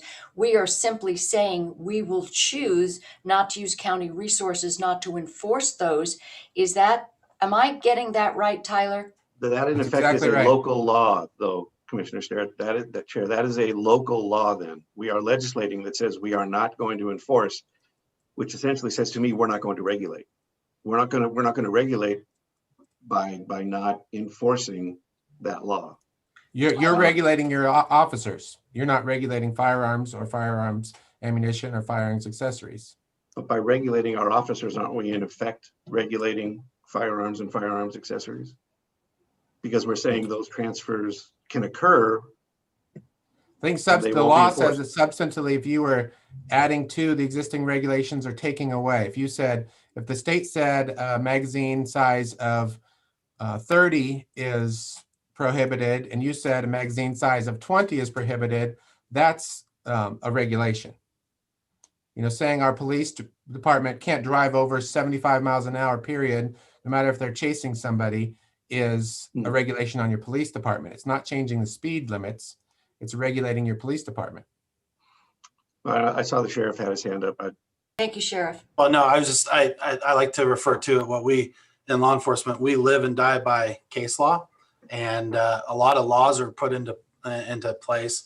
They're written certain ways, and this isn't a comment for defending or opposing what the preemption statute says, but my only big concern, which is what I addressed with Christian, is a big part of my job is interpretation of what the law is, what the intent is, and what the definitions of each word mean.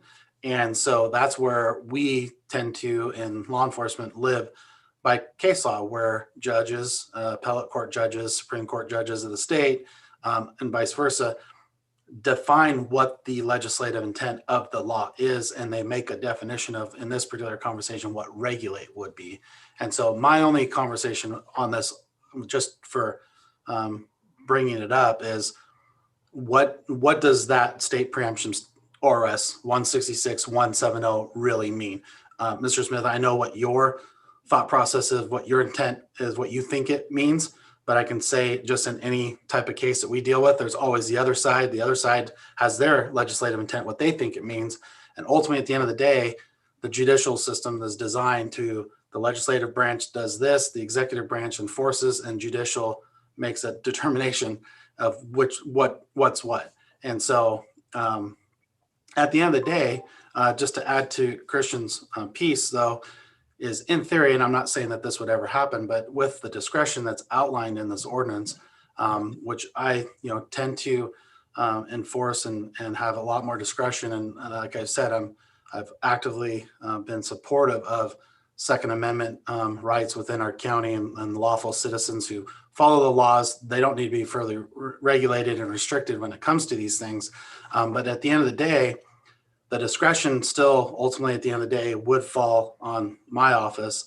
And as we have done, and I think in this particular case, this is maybe more of a question for the commissioners on their concern about what might happen in the future if they don't have the same type of person in place. At the end of the day, is it a further restriction of what the sheriff is actually going to be allowed to do? And then it comes back to, at what point does that ordinance directing the sheriff on what he can and can't do, at what point does the ORS 206010, which outlines the sheriff's responsibilities, at what time does that statute override a county ordinance of trying to direct a sheriff on what they will and will not do in the capacity of their job? I appreciate that. Tyler, did you want to respond to those? Are pretty foundational questions. I sure can. So yeah, the sheriffs in most, I think all counties are elected. And so, yes, the sheriff can change. This does sort of establish a foundation that the sheriffs, if they want to exercise that administrative discretion, it just needs to be in writing. To sort of the transparency, public understanding aspects of this, and the accountability aspects, frankly, so that folks know if there are certain things that are not going to be a priority of the sheriff's departments to enforce. And I guess, again, to go back to Christian's point on preemption, yes, there's a distinction between simply limiting and prohibiting enforcement of certain types of other jurisdictions' laws and your own employees. And so here, if the sheriff, was authorized to do something and enforce something by state statute, but you limited that and said, no, we don't want you to enforce those things. That's where it gets to here, where it's a local control, local decision, and purely local matter. Yeah, I guess I'm still struggling with the idea that whether or not it's true that we have, under the preemption scheme that we currently have, the authority to tell the sheriff that they won't enforce certain state laws that they have taken an oath to uphold. I just don't know if that is currently within our local authority. That's the question that I'm still left with. That is the When the sheriff, Go ahead, Tyler. the sheriff was right that case law establishes these things. One of the lead cases on this has to do with I believe it's a sheriff's department retirement plan. And it basically established that the question was, they are public officials. So does PERS govern them, or can that local jurisdiction establish their own retirement program for their officials? And in that case, what the Court of Appeals, or may have been Supreme Court, it was a pretty important case, said was that the PERS system did not preempt a local jurisdiction from establishing its own employee retirement plan. And that was basically the big test there. Because it was a local matter, it was the local employee's retirement plan.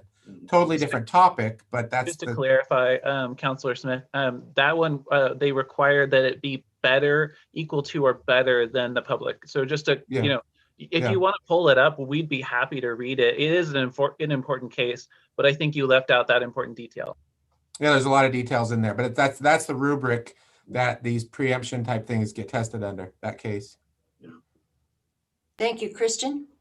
And I think back to a point that the DA made earlier, we don't have any court opinions on the validity or the enforceability yet of these Second Amendment sanctuary ordinances. And I think I agree with you, it would be really helpful if we did. And I believe that's the direction that Columbia County is headed. So that is a process that I think is worth the board keeping in mind if we are interested in pursuing this, whether it would make sense to take that additional step to sort of seek that resolution that at the moment, as Tyler just acknowledged, I don't think we have yet, and maybe I'm wrong, but I don't know that we have any kind of an opinion yet from the courts on the validity or enforceability of these Second Amendment sanctuary or preservation ordinances. I do want to point out that this is not something that, so we have sanctuary ordinances that have been enacted since 2019, 2018, 2020, and the preservation ordinances go back to 2013. We do have a right to bear arms charter from 1994, and as of yet, we have not seen a challenge. I just wanted to bring. And I think what Brad said earlier is that's because they haven't I'll be right actually back. been enforced. There haven't actually been any enforcement of or challenges made of these ordinances that would then present a matter for the courts to weigh in on. Which is, I think, is also important for us to make note of, that they have been in effect. So it's significant to make a note of that. Commissioner Burke. Thank you, Chair. I think Commissioner Kula also had his hand up too. Well, thank you, Commissioner Burchell. I think mine was directed at comments from Mr. Smith. So I about the scope of it. So maybe I will wait for mine. Okay. I think that, I think a judicial process would be fascinating to watch, but there are safeguards built into this ordinance under Section 4 severability. So if any part of the language is found in the future through a judicial review to be, unlawful or successfully challenged, we can always go back and strike a section of this that it is follows along the lines of that violation. So without really jeopardizing the purpose of the sanctuary ordinance. So I just wanted to point that out. I will also say that I feel like I'm not inclined to wait for that process, because the train's moving down the tracks in Salem, and these kinds of bills like 554, et cetera, are being pushed through regardless. So it's not something that I'm inclined to wait for and watch and see. But I do think that we need to, in response to the sheriff as well as DA Barry, go back and massage some of the language and some of the subsections so that it's more in line with their concerns and addresses their concerns. Thank you, Tyler. Chair Start, I just wanted to address, Christian made a good point, and Commissioner Burschauer made a good point that first, as we talked about before, the Columbia County was ballot measure. It's substantial. There are multiple different parts to it. If you were to wait for some sort of a decision from some other jurisdiction, there's a number of these down south in the Southern Oregon districts. That could be multiple years from now. The Court of Appeals right now, to go through the whole judicial system right now to a Court of Appeals decision is oftentimes 3 to 4 years. If you're going to the Supreme Court, particularly more than along the 4-year line. So most of these are different because they've been evolving and changing periodically as the language can be improved. And Columbia County's is different. So, to wait might not even solve anything for you guys, even if you were to wait. Thank you. And I appreciate that comment. I think that with each iteration, some of the concerns and the bugs are worked out, so we get a different version. And I think a lot of those were addressed in the Redline version, but there are still more that were brought up. So I think that I agree why why we should not wait for there to be any action in another jurisdiction, because really that's another jurisdiction. But I do think that we should address some of these concerns and get it to a point where we feel like we have significantly vetted some of these. Commissioner Burschauer, did you have a comment? Nothing further, Chair, unless someone has another question. But I think that I'm going to take some time to implement some of those revisions and probably work with Christian on that, and we'll bring it back next week. Commissioner Kula, comment? I'm happy to let Christian do his Okay. follow-up. Okay, ahead. so thank you. So Christian last week brought our attention to, I'm just going to pull it up, so I apologize if it look funny while I'm reading here. So the redline section, redline version, section 2.01, all local, state, and federal laws, acts, laws, and then I'm going to do ... shall be treated as if they are null, void, and of no effect in Yamhill County, Oregon. And so while Mr. Smith said that this is about prohibiting the enforcement by county employees, it doesn't look like it, because that wasn't changed at all. And so I'm not a lawyer, so maybe there's some language in here that I'm missing.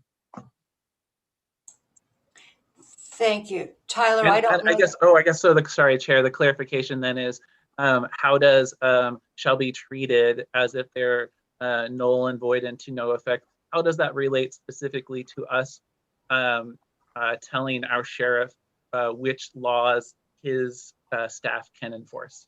Thank you for that question. Tyler? Sure, that language could be tinkered with. If you thought there was better language that could be able to be used, what it's essentially saying is that effectively that the enforcement officials would treat them as if they're not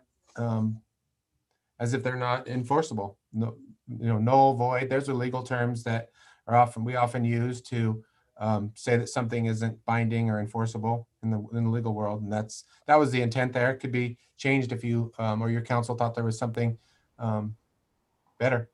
Commissioner Kula? Okay, thank you, Mr. Smith. The way that I'm reading it, and again, this is I'm not a lawyer, and I'm just reading this document as we go. What it says right now is that all are defined, all state, local. It says local, state, and federal laws pertaining to the regulation of firearms are defined as extraterritorial acts. And then then they say, as such, they are null and void and no effect. But then you specifically, and I'm saying you because I don't know who wrote this, so I'm just giving it to you, is that you specifically say, well, some of these actually you don't really, you probably should enforce, and some of them you don't. And so that's where I fear that there is lots of confusion in the world, because there's lots of confusion here right now with me. Thank you. Well, so if I can address that, so what this does is starts with a clean slate. Basically cleans the slate where the all language establishes that there's a clean slate with some exceptions. Yes, exceptions are plentiful to our dismay in the law, but that's why there's the all and then there's exceptions.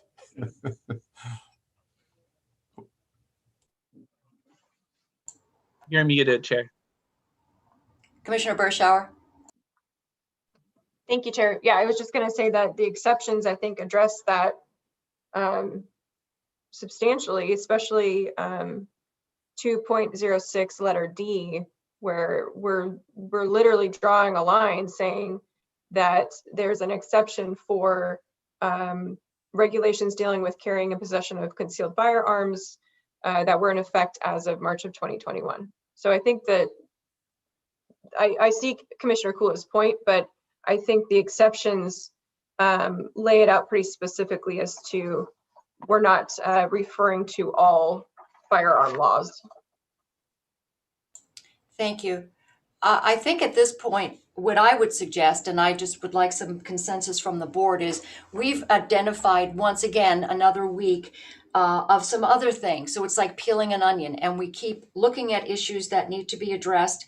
We need to put this to bed so that we do have some clarity on terms, definitions, and what our intent is. So my recommendation would be is that we take a look at this further. And Commissioner Berschauer, do you feel comfortable making a note of what our concerns were and perhaps working with Christian to address these and bringing us another version next week? Thank you, Chair. Yes, I've been taking notes on everyone's comments so I can go through and work with Christian to massage it a little bit more. So Commissioner Kula, your concerns, how would we do that, Christian, as far as getting some of those, perhaps maybe you can put some of those down, some of your thoughts down, Commissioner Kula, and send those over to Christian, who can maybe send those over to Lindsay so that we do have a way to address those specific concerns that you had, so that maybe in the course of addressing the changes, they could be specifically cited. Is that something we can do without it being a shuttle diplomacy or any serial public discussion? I think, Commissioner Chair, obviously Christian can comment on his own. I think that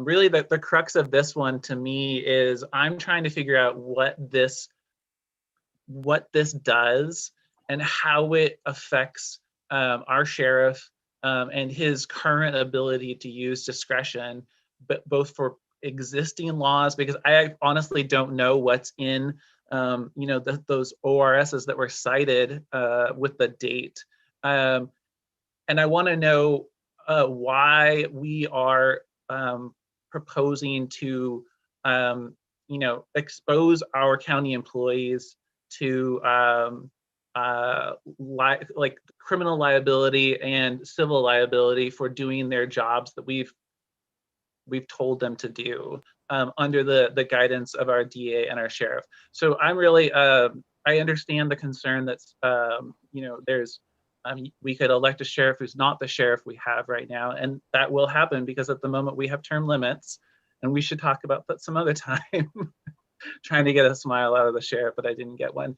But going back to Mr. Smith's comments, we should also acknowledge that the sheriff, because the sheriff is elected, the voters are the ones who really get to determine the level of discretion that their sheriff employs with respect to gun regulations.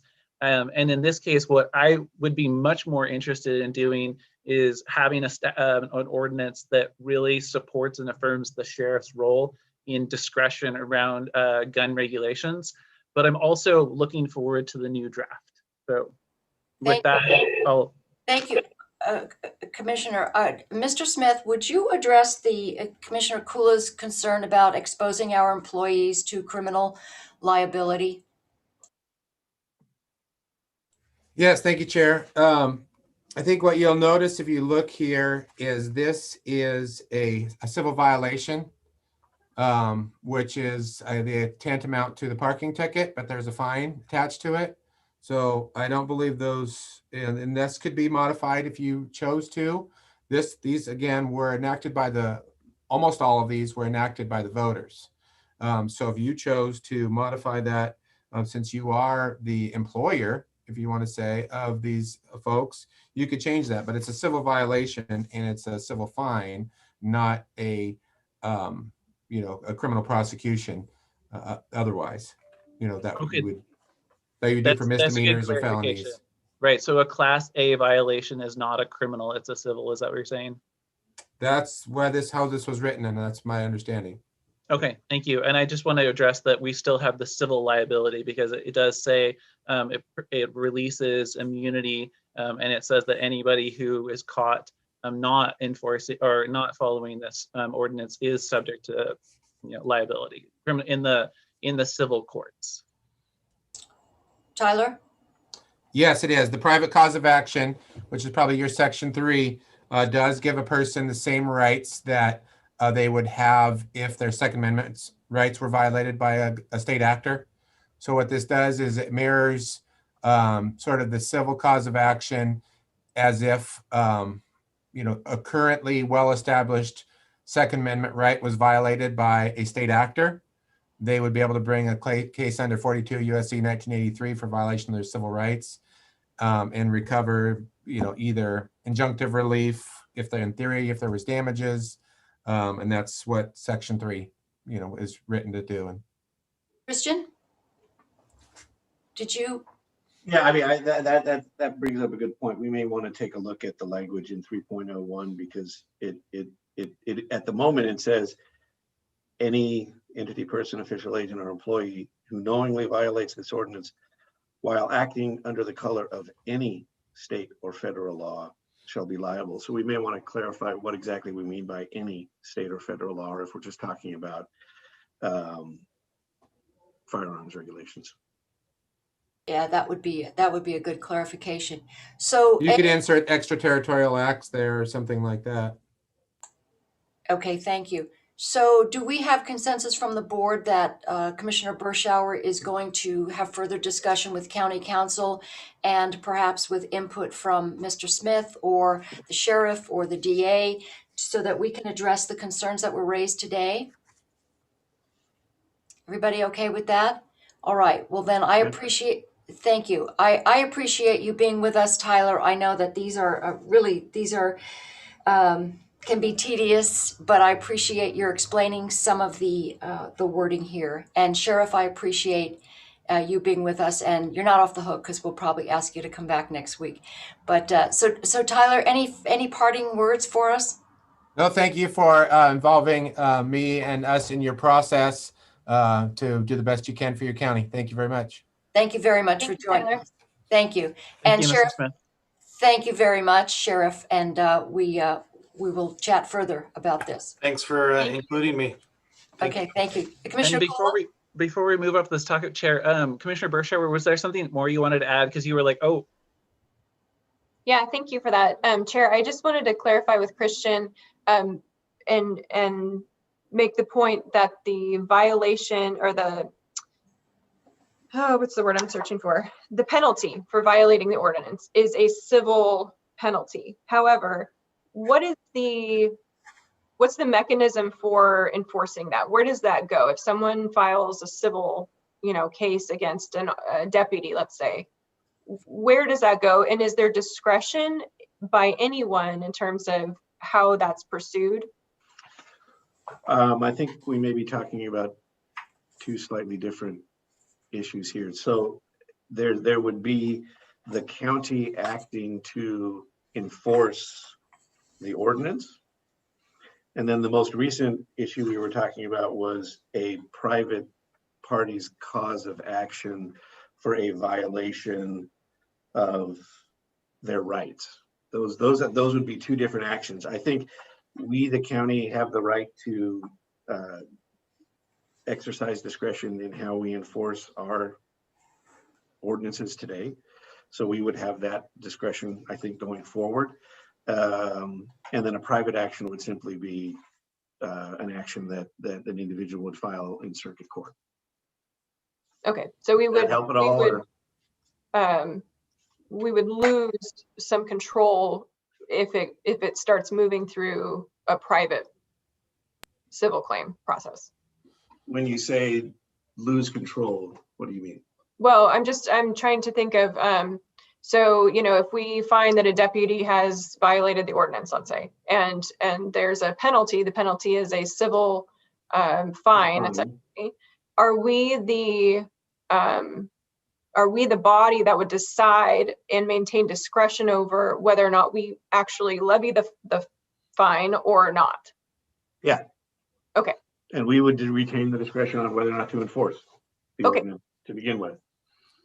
Okay. And Chair, if I could, that's why the two different options were put in there. If the voters, for instance, in passing this as an initiative, wanted to have their own enforcement mechanism, if the county said, we're never enforcing this ordinance, voters passing it would be able to say, well, we can if you don't, is the intent there.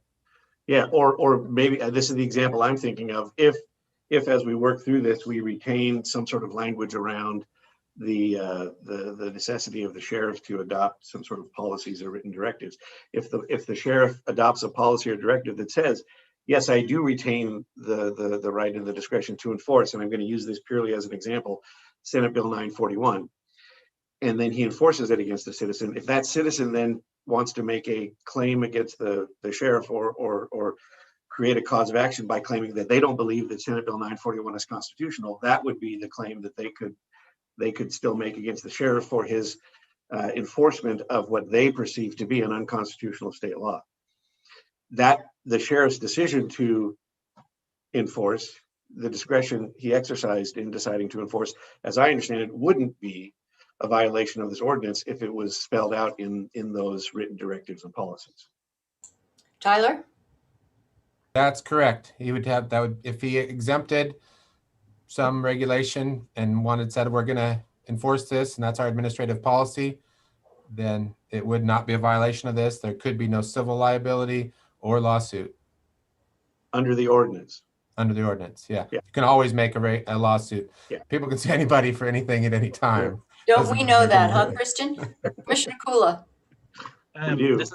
This is a fascinating conversation, and one thing that I come back to is kind of a more internal one. So this may just be a question that Christian or Ken can answer, but Sheriff may be able to as well, which is that if a deputy is has a lawsuit filed against them, and I apologize, I don't want to switch over because I like seeing you, by a private entity for something related to this, will CIS cover the cost of their defense, of their legal defense?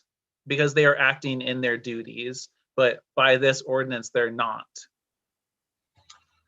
Yeah, that's something that we would, and I think we will think a little bit more about. I think there's a scenario in which CIS might not, if depending on if for example the sheriff adopts some directives and policies, but then an employee enforces a firearms regulation that's not on that list, and they're violating the ordinance, they're subject to the citation and the fine under the ordinance. How might and then by definition they would be acting under the terms of the ordinance outside the course and scope of their employment. That's a question we would have to ask CIS, because their coverage does not apply by definition to criminal acts, right? If you're engaging in a criminal act, you are by definition acting outside of the course and scope of your employment. And so again, that would be a question that we'd want to talk a little bit further with them about. And I'm planning on reaching out to CIS and having a conversation. I'd be curious to get their thoughts on how they viewed these ordinances in the other counties where they're already in force. And one other thing I wanted to mention real quick here, and this is something we can continue to think about and discuss too. I still have some additional concerns as to whether or not, and a lot will depend on the language. And if we can structure this in the right way, we may be able to eliminate much, if not all, of this issue. But depending on how this reads, we need to think about the fact that we could find ourselves in a situation where we would no longer be eligible to receive state or federal funding. Because under our agreements and our grants and IGAs with the state and the feds, we agree to comply with all applicable state and federal laws. If we are, through an ordinance like this, carving ourselves out from the application of some of those laws, it could be an issue when it comes to qualifying and continuing to receive some of that state or federal aid. Again, I'm not saying that in its current form it does or it doesn't. We'll need to think about what the final language looks like with that in mind as well. That's a good question. Tyler, did you want to weigh in on that? Because I have a comment, I have a thought on that. No, the receipt of state or federal funding to a county is outside my expertise. Okay. No, I think the point is that, so for instance, let's just use our public health restaurant inspections. So our restaurant inspector has the discretion to either to initiate or to simply warn or have a conversation with. I don't know that would take us out of compliance with Oregon Health Authority public funding for public health on restaurant inspections. So again, it goes to discretion. I don't see any state or federal law that requires us to enforce, for instance, Senate Bill 941, correct, Sheriff? There's nothing in there that requires you to do that, because otherwise today you would be out of compliance with that, since you have stated it's not something that you find valuable. Yeah, correct. And that's Commissioner Bershauer had reached out to us as well, or me earlier, to ask about specific grants we may have right now. There was a push from the federal government back from with the immigration piece on certain federal grants that were being implemented or issued to states that the president at the time felt were sanctuary counties. There was a push at one point to regulate or restrict their ability to have that funds come into their facility if they weren't going to cooperate with ICE, for example. But currently, we don't have any grant funding. But as Christian said, there's always that possibility, unknown what type we might have and what regulations they may put on there. But as of right now, there is no state funds that we receive that have any regulations specific to gun control. And to the sheriff's point, those concerns were it sounds like they were looking at whether or not we were going to enforce, right, those federal laws, which sort of brings me back to my underlying question and concern. Would the state or the federal government look at what we're doing as an attempt to regulate, or simply a decision not to enforce? And I think the sheriff's example is some of the nuance that you can have there is, and that's where my question still remains, right? If the state or the federal government looks at what we've done and comes to the conclusion that no, we do believe this is an effort on the part of the county to regulate, and therefore that's, violates the preemption statutes, and therefore county no longer qualifies for state funding. The risk, I think, is relatively small, but it's one that we need to think about, and it would be great if we could get some clarification on the regulation versus enforcement question, and we'll think a little bit more about it, and maybe we can. Okay, I appreciate that. All right, so I think at this point we'll go ahead and wrap up this discussion and come back next week with a reworked version of the ordinance and take a look at it then. Thank you, Tyler, for joining us. Thank you, Sheriff. Appreciate your patience. Thank you. Thank you. Thank you all. Thank you. Do we need to take a 5-minute break, or do we want to power through the last two items, which I believe are fairly brief? I will leave that up to you. Some possible discussions on the calendar coming up. So I just wanted to put that I know we just have a couple more items to go through, but I also would like to, so in the interest, if you'd like to take a break, I just wanted to let you know that I have a few items that I was hoping to discuss with the board today. Well, now that settles it. We'll take a 5-minute break. Thank you all. We'll be right back. Thank you.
Okay, everybody present and accounted for?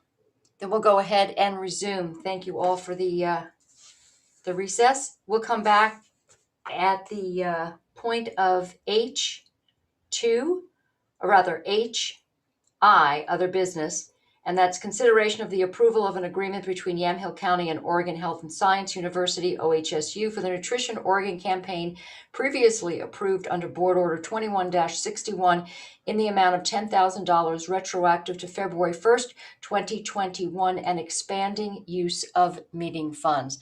We've already discussed this, and this is a contract with the Moore Institute at OHSU, and this is just expanding the Christian. Thank you, Chair. I think one thing I would add to the motion would be that you also are repealing Board Order 21-61 and replacing it with this one.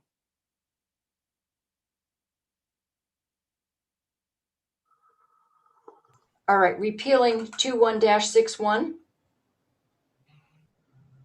And what is this board order actually? What's the number of this? Does it need to be called out in this, or just repeal this one? Okay. It would be, the motion would be repealing Board Order 2161 and replacing with this, and then staff would assign a board order after Approving this agreement. Yeah. Okay, that makes sense. So you've all had a chance to look at what that contract entails. So I would make a motion that we consider item I1, which is the approval of an agreement with Yamhill County and Oregon Health and Science University, and repeal Board Order 21-61. Any further discussion? Hearing none. All those in favor signify by saying aye. Aye. Aye. Motion passes. Thank you. On to item I2, which is the discussion of Planning Commission vacancy. And Ken, do you have an idea of where we are with the applications that we currently have and how we would go about that next step? Yes, and so Planning Director Ken Friday submitted a memo. They have a vacancy and he wanted to talk about process. I believe he is in the audience.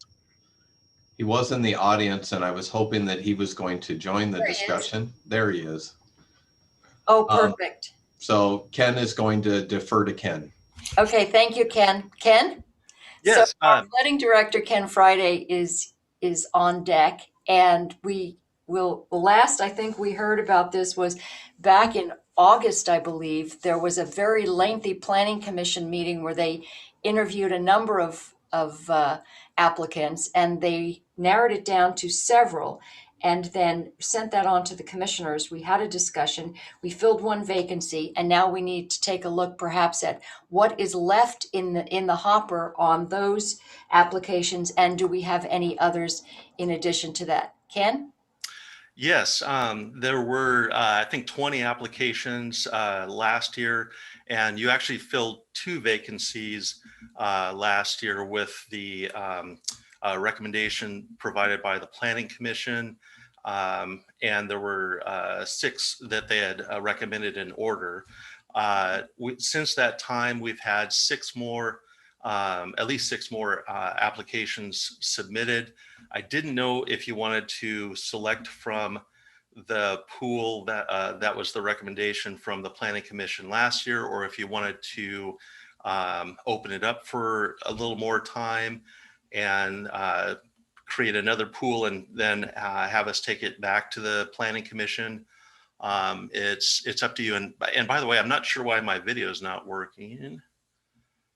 But anyway, that's I just wanted some guidance. Did you want to me to bring forward the list from last time, or create a new list, basically? Commissioner Kula. I know that the Planning Commission, thank you. Thank you, Chair, and thank you, Ken Friday. I know that the Planning Commission, their chair came to us and said, fill this position, the second one, with your existing pool. And I respected that, and that's what we did. I'm sure that the same sentiment could be shared with us again. But I wonder, since we do have now with 2 new members, a different composition really, whether, and then with new applicants, whether it might be worthwhile to open it back up and have them consider anybody from the original and then the new candidates as well. That's my thought, because I know that the Planning Commission, part of what they were really interested in was selecting people with particular geographic and occupational and history characteristics. And now that has shifted based upon the new folks who are on the Planning Commission. So those are my thoughts. Thank you for that. I appreciate that. Ken Friday, that was a question about, is there a specific, that vacancy that we have now, is that have a specific geographical requirement? No, not necessarily. The that you strive for a geographic balance, but and it does say 2 members, shall reside within the city limits, 5 shall reside within the unincorporated area, and no more than 2 shall be engaged in any facet of real estate. But I don't think we're looking for any particular geographic area, but we always want to have representation from all of the county. Thank you. Commissioner Burschauer. Thank you, Chair. Hi, Ken. My question is that has there been any recent process to reach out to the remaining people on that list to see if they're even still interested? Or, and I guess I would agree with Commissioner Kula that my instinct is to kind of open it back up, because I wasn't here for any of that. So it would be beneficial to me to sort of have some another go around, if you will, on the applicants. No, I have not tried to reach out to the other remaining, I guess 18 from the original pool. So I was going to do that depending on the direction that the board gave. Oh, okay. I just meant the original. Was it 6 that they chose? That's correct. The 4 more that were on the list are Marvin Bernards, Lisa Poole, Sam Yutzi, and Destiny Thompson. So those are the other 4. I have not checked back with them if they're still interested. So Okay.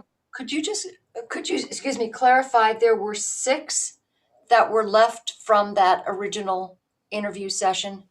Yeah, and I'm sorry, there's too many lists maybe going on, but there were 6 that the Planning Commission forwarded for in order of recommendation. So Kit Johnston and Mark Gabler were the first 2, and those 2 have been appointed. The 3rd one was Marvin Bernards, 4th one Lisa Poole, 5th Sam Yutzi, and then 6th Destiny Thompson. So there were a top 6 that the Planning Commission forwarded on as a recommendation. Since that time, we have had another 6 that have applied, and as Commissioner Kula, surmised, I believe our Planning Commission would say, well, we've made our recommendation, but if the board says we'd like you to look at these 6, I'm sure they'd be happy to do that.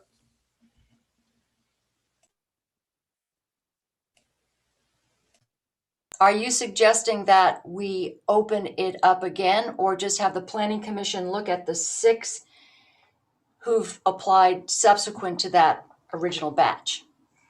I think I'm suggesting that you either take it from the recommendation that they've had previously or open it back up. And if you do open it back up, is it that we're taking anyone that submits by, let's say, the 15th of March or something like that, just in case anyone watching this would maybe want to apply, they'd have a little time to do so.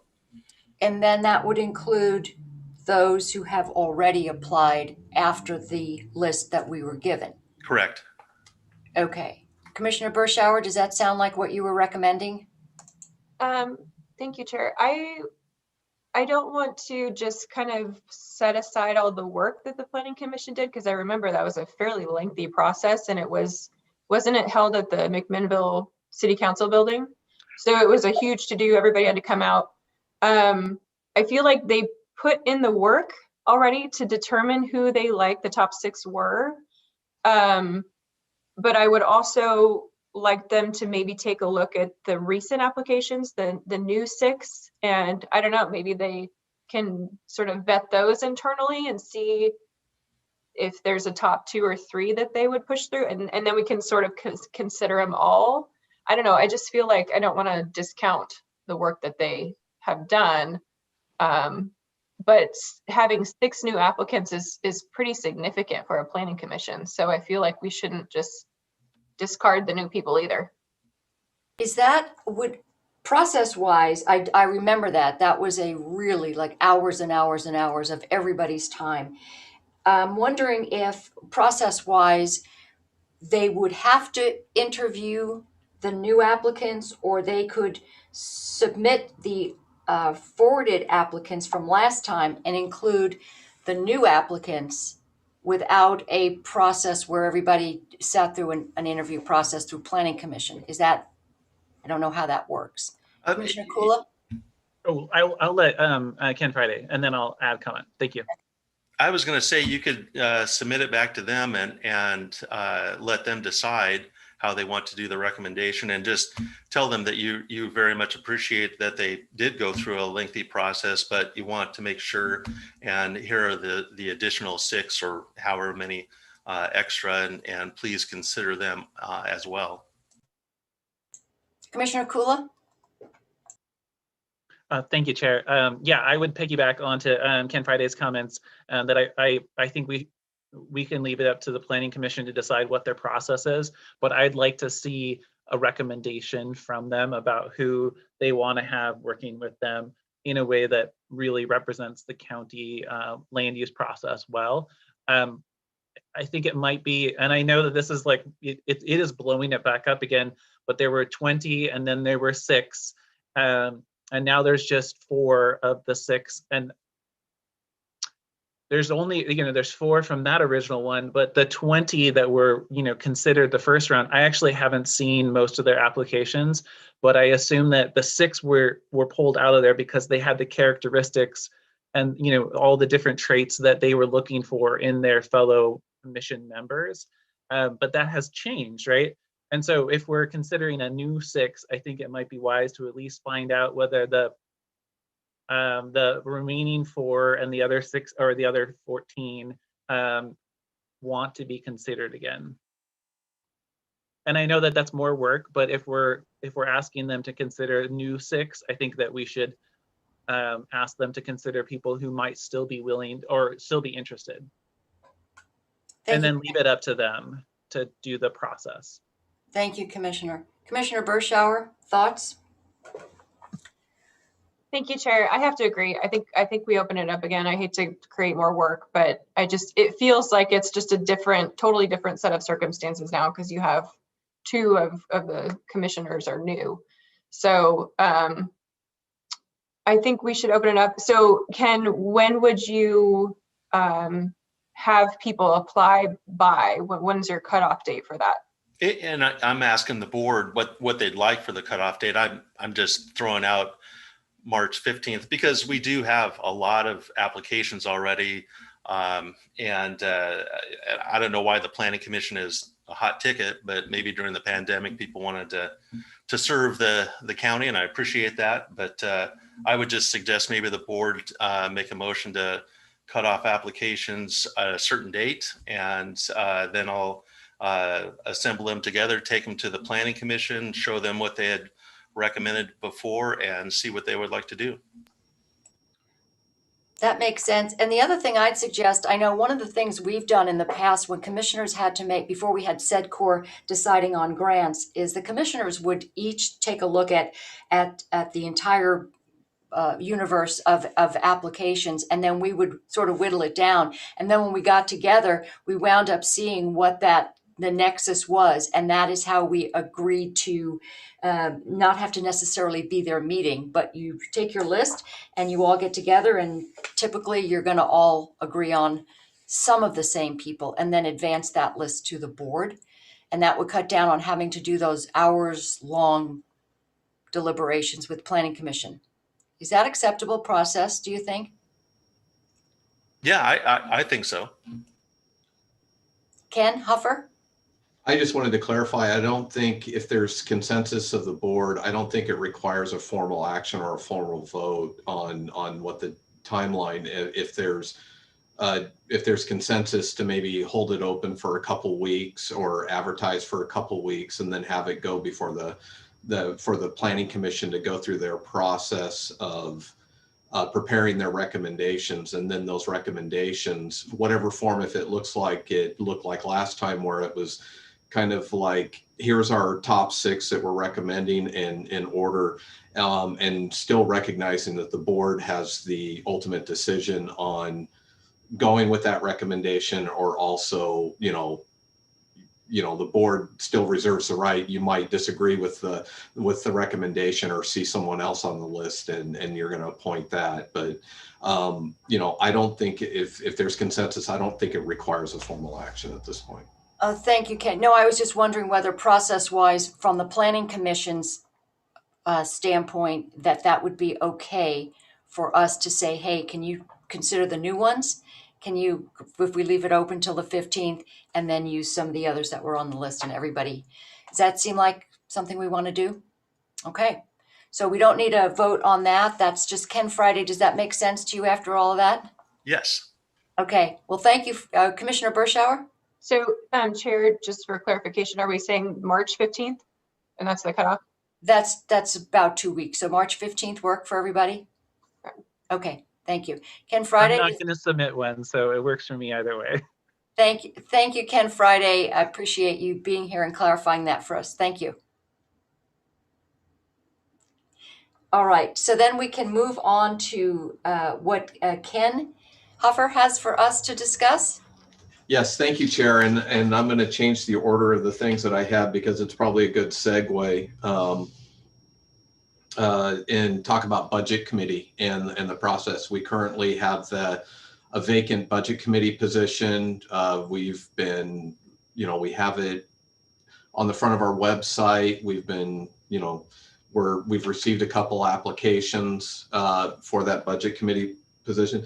The only thing we didn't really do, or maybe I had missed it, along the same lines of what we just talked about, is we didn't necessarily set kind of a closing deadline. I know the discussions were around, we were hoping to have an appointment made before the 1st of April. So then so then that way they can get the 3-day budget committee on their calendar and they have plenty of advance time to make arrangements for scheduling. And what I was going to suggest is we did not set a deadline on the applications. I would like to recommend, we've had it open for quite some time. I would like to set a deadline for March 12th at close of business at 5 p.m. And then I would put it on the schedule. We would share the applications received and then have it as an agenda item on March 18th to have some recommendation or talk about next steps in the process, whether or not you'll be ready to take action and do an appointment, or if you're going to want to meet with the applicants, or we can talk about process on the 18th. I just kind of wanted to keep it open on that. So just trying to look at dates on the calendar to make sure that we have it planned out, that again falls back to the original where the board really wanted to have that appointment made before the 1st of April. So I just wanted to throw that out there and get your feedback on a timeline. Thank you. Didn't we just do this last year? And we were down to the wire. Oh, we waited till the last minute on that one. So that sounds good to me. I think that gives us some notice for folks who still want to apply, and then we'll have some time to look at the applications. And so in other words, what we would do then is, if we were interested in interviewing someone, having them join us at the informal formal session by Zoom? Well, what I was thinking is on the 18th, and I deliberately picked the 18th because you still have another formal session before the 1st of April.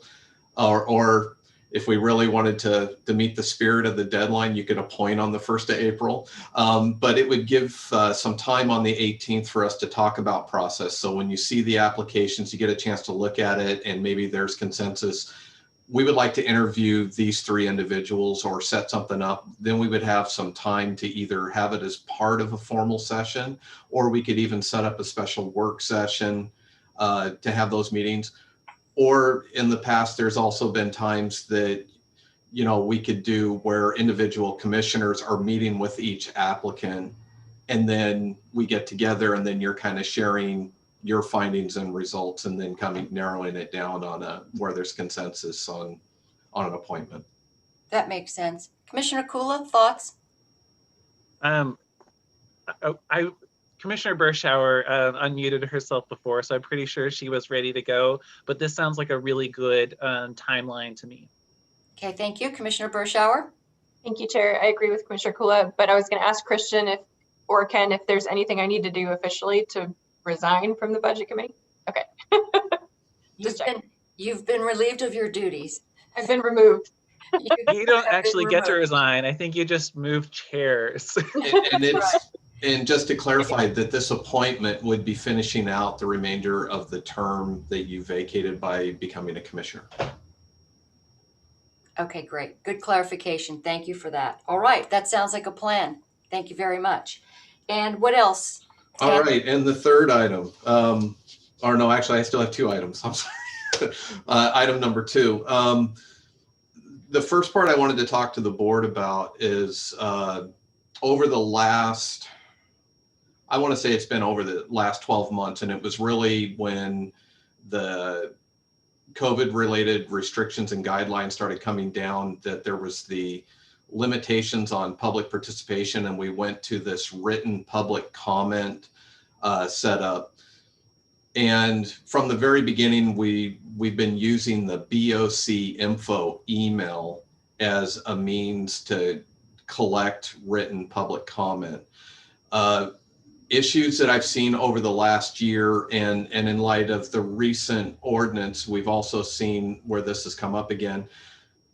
One of the struggles that we're having with staff is there's a lot of tools available out there on the internet that allows for petitions that auto-generate emails where before, I think if we were meeting in person, somebody may present the board with a petition, they would come in with a petition with a list of names and show that all these folks have signed off on this.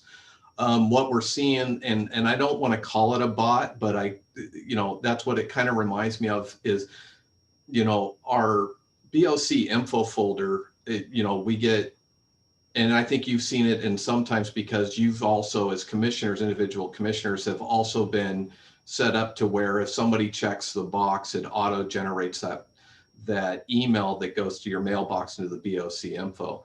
And then what happens is, because a lot of times the chairs of various meetings or public hearings says, hey, if you're here to give repetitive testimony, in the interest of time and making sure that, that we're getting the public comments and, the board's able to see that, you can just come up and say, I agree. But the current system that we have in place right now with the email, where staff is having challenges just based on the volume that we're seeing, and especially with some of these petition websites to where staff is getting hit with a lot of material, which then also opens up areas to we may miss comments, or when we're going through the process of trying to make sure that we have all those public comments compiled, presented to the commissioners, and also added to the record. Long story short, I'm giving a big preface to this. I would like to gauge the board's interest before we were to make this change, is instead of just having the requirement for written comment that you can just send an email to BOC info, I would like to create an online fillable form that any citizen wishing to submit public comment to the board could fill out the form, and it would be clear that it was being submitted for public comment for that specific meeting and agenda item. So I just wanted to throw that idea before we get too far working with IT or down the path of working on that. And we still would have alternatives that if somebody wanted to mail in or drop off a written comment, we'd still be able to manage that and add that. What I'm trying to do is because there's times when we look at the BOC folder, we're also getting, like any other email box, we're getting spam, we're getting sales calls. We're getting a lot of things that are going to the BOC info folder. And so sometimes it's difficult to differentiate. Is this really intended for the public comment or public record for the meeting? Or is this something completely unrelated? So I'll stop talking and I'll listen for your feedback. So does this, what this basically does is it precludes any kind of auto-generated emails that come in large amounts? To a certain degree, it's much in the same way of when we were meeting in room 32 to submit comment. You either had to submit written material to the office to have it added, you know, that, hey, I'm submitting this as testimony or this petition and I'm bringing it, I want to add it to the record, or you had to actually physically come to room 32 and give the testimony. I'm trying to find a balance that we're confirming that the materials being submitted are actually being submitted for public record. And it also ensures, because typically for public record and we collect a lot more. If you remember from the days in room 32, it was, you come on up, please state your name and address for the record. And you would have the public comment. It would be part of that audio file, part of our meeting record. Right now, we're getting a lot of emails that are just, we're not getting that additional information that for the record that includes the names and address. And so this form would look much in the same way as the comment forms that we ask the public to fill out when they attend a meeting at room 32, where they provide name, address, you know, the subject is in an agenda item or a general public comment, and then they're able to provide their comment, and then we would share that with the board. Understood. Christian, did you have a comment? And Ken just answered my question when he said this would match essentially the forms that we used to have folks fill out when they came to room 32. That's what I was clarifying. If it's along the same lines, then it sounds like it is. Commissioner Burschauer? Thank you, Chair. I guess my concern is that we also as commissioners receive emails all the time from people who aren't aware of the BOC info email. And, you know, I consider it our job to forward them to make sure they are on the public record, whether I agree with them or not. But I don't want to get into the position where we're applying different rules for different people, you know, because we're going to continue to do that. And there might not necessarily be all of that information along with that email. So I just hesitate because I don't want to make it harder for people to submit public testimony. It's already hard enough. And if you've been dealing with what's going on in Salem, it's even worse. And I just find that concerning that we would be setting up additional barriers for people to voice their opinions.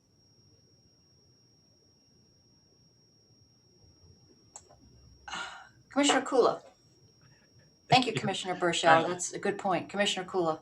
Yeah, I'm based upon my understanding of the conversations I've had with our county administrator. This is not intended to set up barriers. It's intended to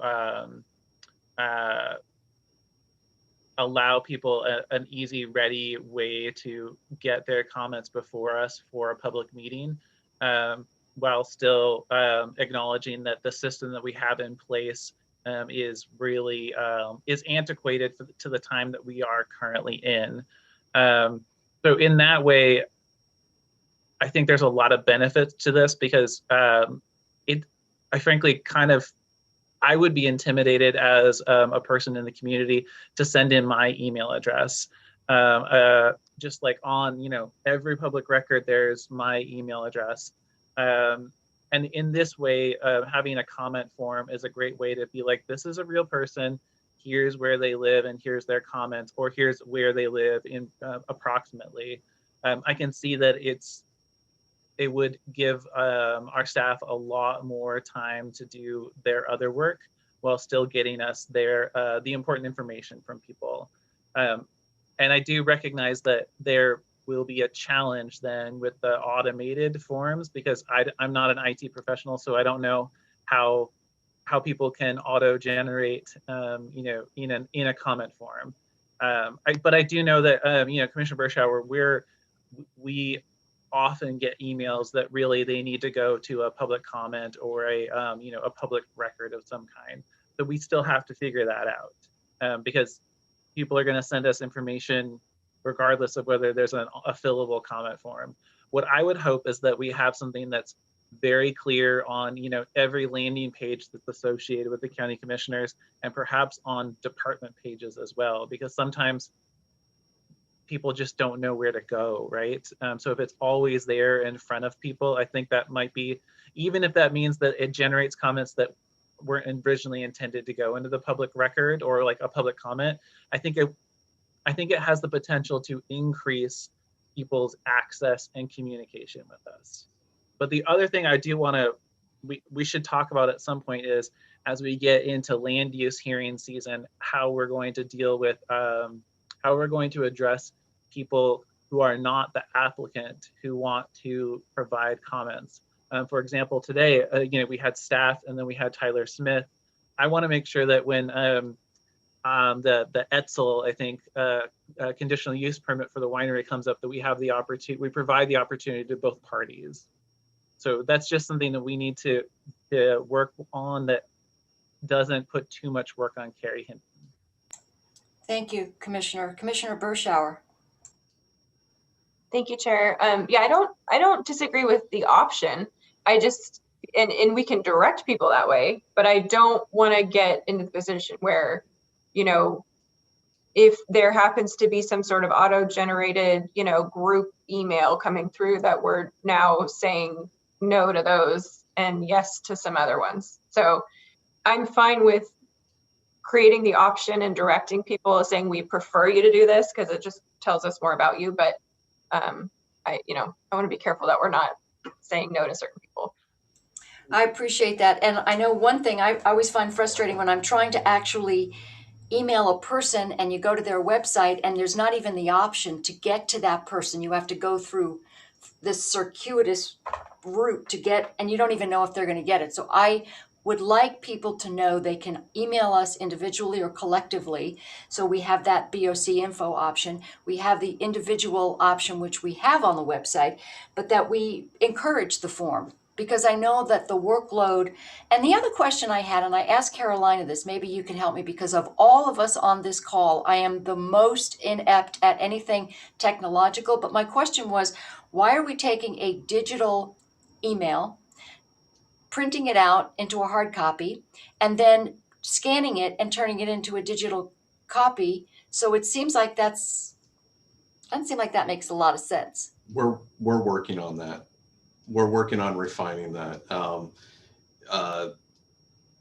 So I agree. Yes, there's some mechanics and how we handle, and especially when we have an agenda item that does generate a lot of where people want to submit comment and make sure that you're getting the comments. The other part that I just really want to emphasize too, the other part that I also want to highlight, it's not necessarily, because it's kind of the exception. I mean, we've seen more of an increase with the volume with some of these, to where some of these petitions and things, depending on the issue, that we end up with hundreds of emails that are generated from that. The other part is we also get emails that come to BOC info or go to commissioners or even come to my office, that there's not really an intention for that to become part of the meeting record. It's a general information. I'm expressing this, but this isn't a, you know, and being able to delineate that, it makes it clearer to staff that, okay, this was intended, that it came in, it was submitted via this form. It does tell us that this was intended to become part of the record for the formal session as part of public comment. And that's something that we don't have now, because we do have a variety of emails that come into BOC info that are general questions. It could be something as simple as, hey, how do I get a roadmap? One of the county roadmaps, or I'd like to, you know, that I have some questions about. I'm picking on Public Works. I got questions about a pothole on, you know, on a certain road. You know, so it's trying to, it just helps staff provide clarity, because I'm also don't want staff to be in a position to where upon initial read, it didn't look like it was intended for the record. And so it wasn't added. And now all of a sudden, you know, I'm here apologizing or trying to remedy a situation that a comment didn't make it as part of the, you know, because staff had made that determination. Having a form helps clearly delineate that for staff, that yes, this comment that was submitted was specifically submitted to be part of the public comment for next week's formal session, as an example. So how would that do that? So if somebody just sends something in on a form, how do we know that that is necessarily for a specific discussion? Well, if it's on usually you know, most people are really good at calling it out and saying, I'm submitting public comment on agenda item, or I'm submitting public comment on the Second Amendment sanctuary ordinance, as an example, you know, that they get specific. Other times we do see a lot of general ones that we're not 100% sure if this was intended to become part of the record. And I would just, again, highlight, in the past, it's not unusual for citizens to come in and present petitions to the board. You know, if my collective neighbors and I feel strongly about, you know, a road issue or something being addressed, and we all, you know, my neighbors and I all sign it, and then I would come in and I'd present the petition as a whole to the board. I mean, there's still means to still accomplish that as well, and still not be a barrier to those types of petitions. Thank you. Okay. Does anybody does that require board action or anything that we need to do, or just a discussion? I think I was just looking for consensus, if there, you know, and if there was any concerns, or before I go to IT and we start, you know, and if the commissioners would like to see, because we can always do a sample, and then I could share what that sample is going to look like at that point, and then, you know, with you individually, and then you can give me individual feedback and we can go from there. Thank you. As long as it doesn't preclude people from getting to us a number of different ways. Yep. Okay, great. Commissioner, okay, anything else? Ken, you had one more? All right, so one more. The other one is about scheduling a work session. And this is specific to the trail corridor. I would like, we have a number of items that are pending, because the last action was withdraw the conditional use permit, but we have some demobilization and some additional work at the bridge site that there's some questions out that we need to proceed with.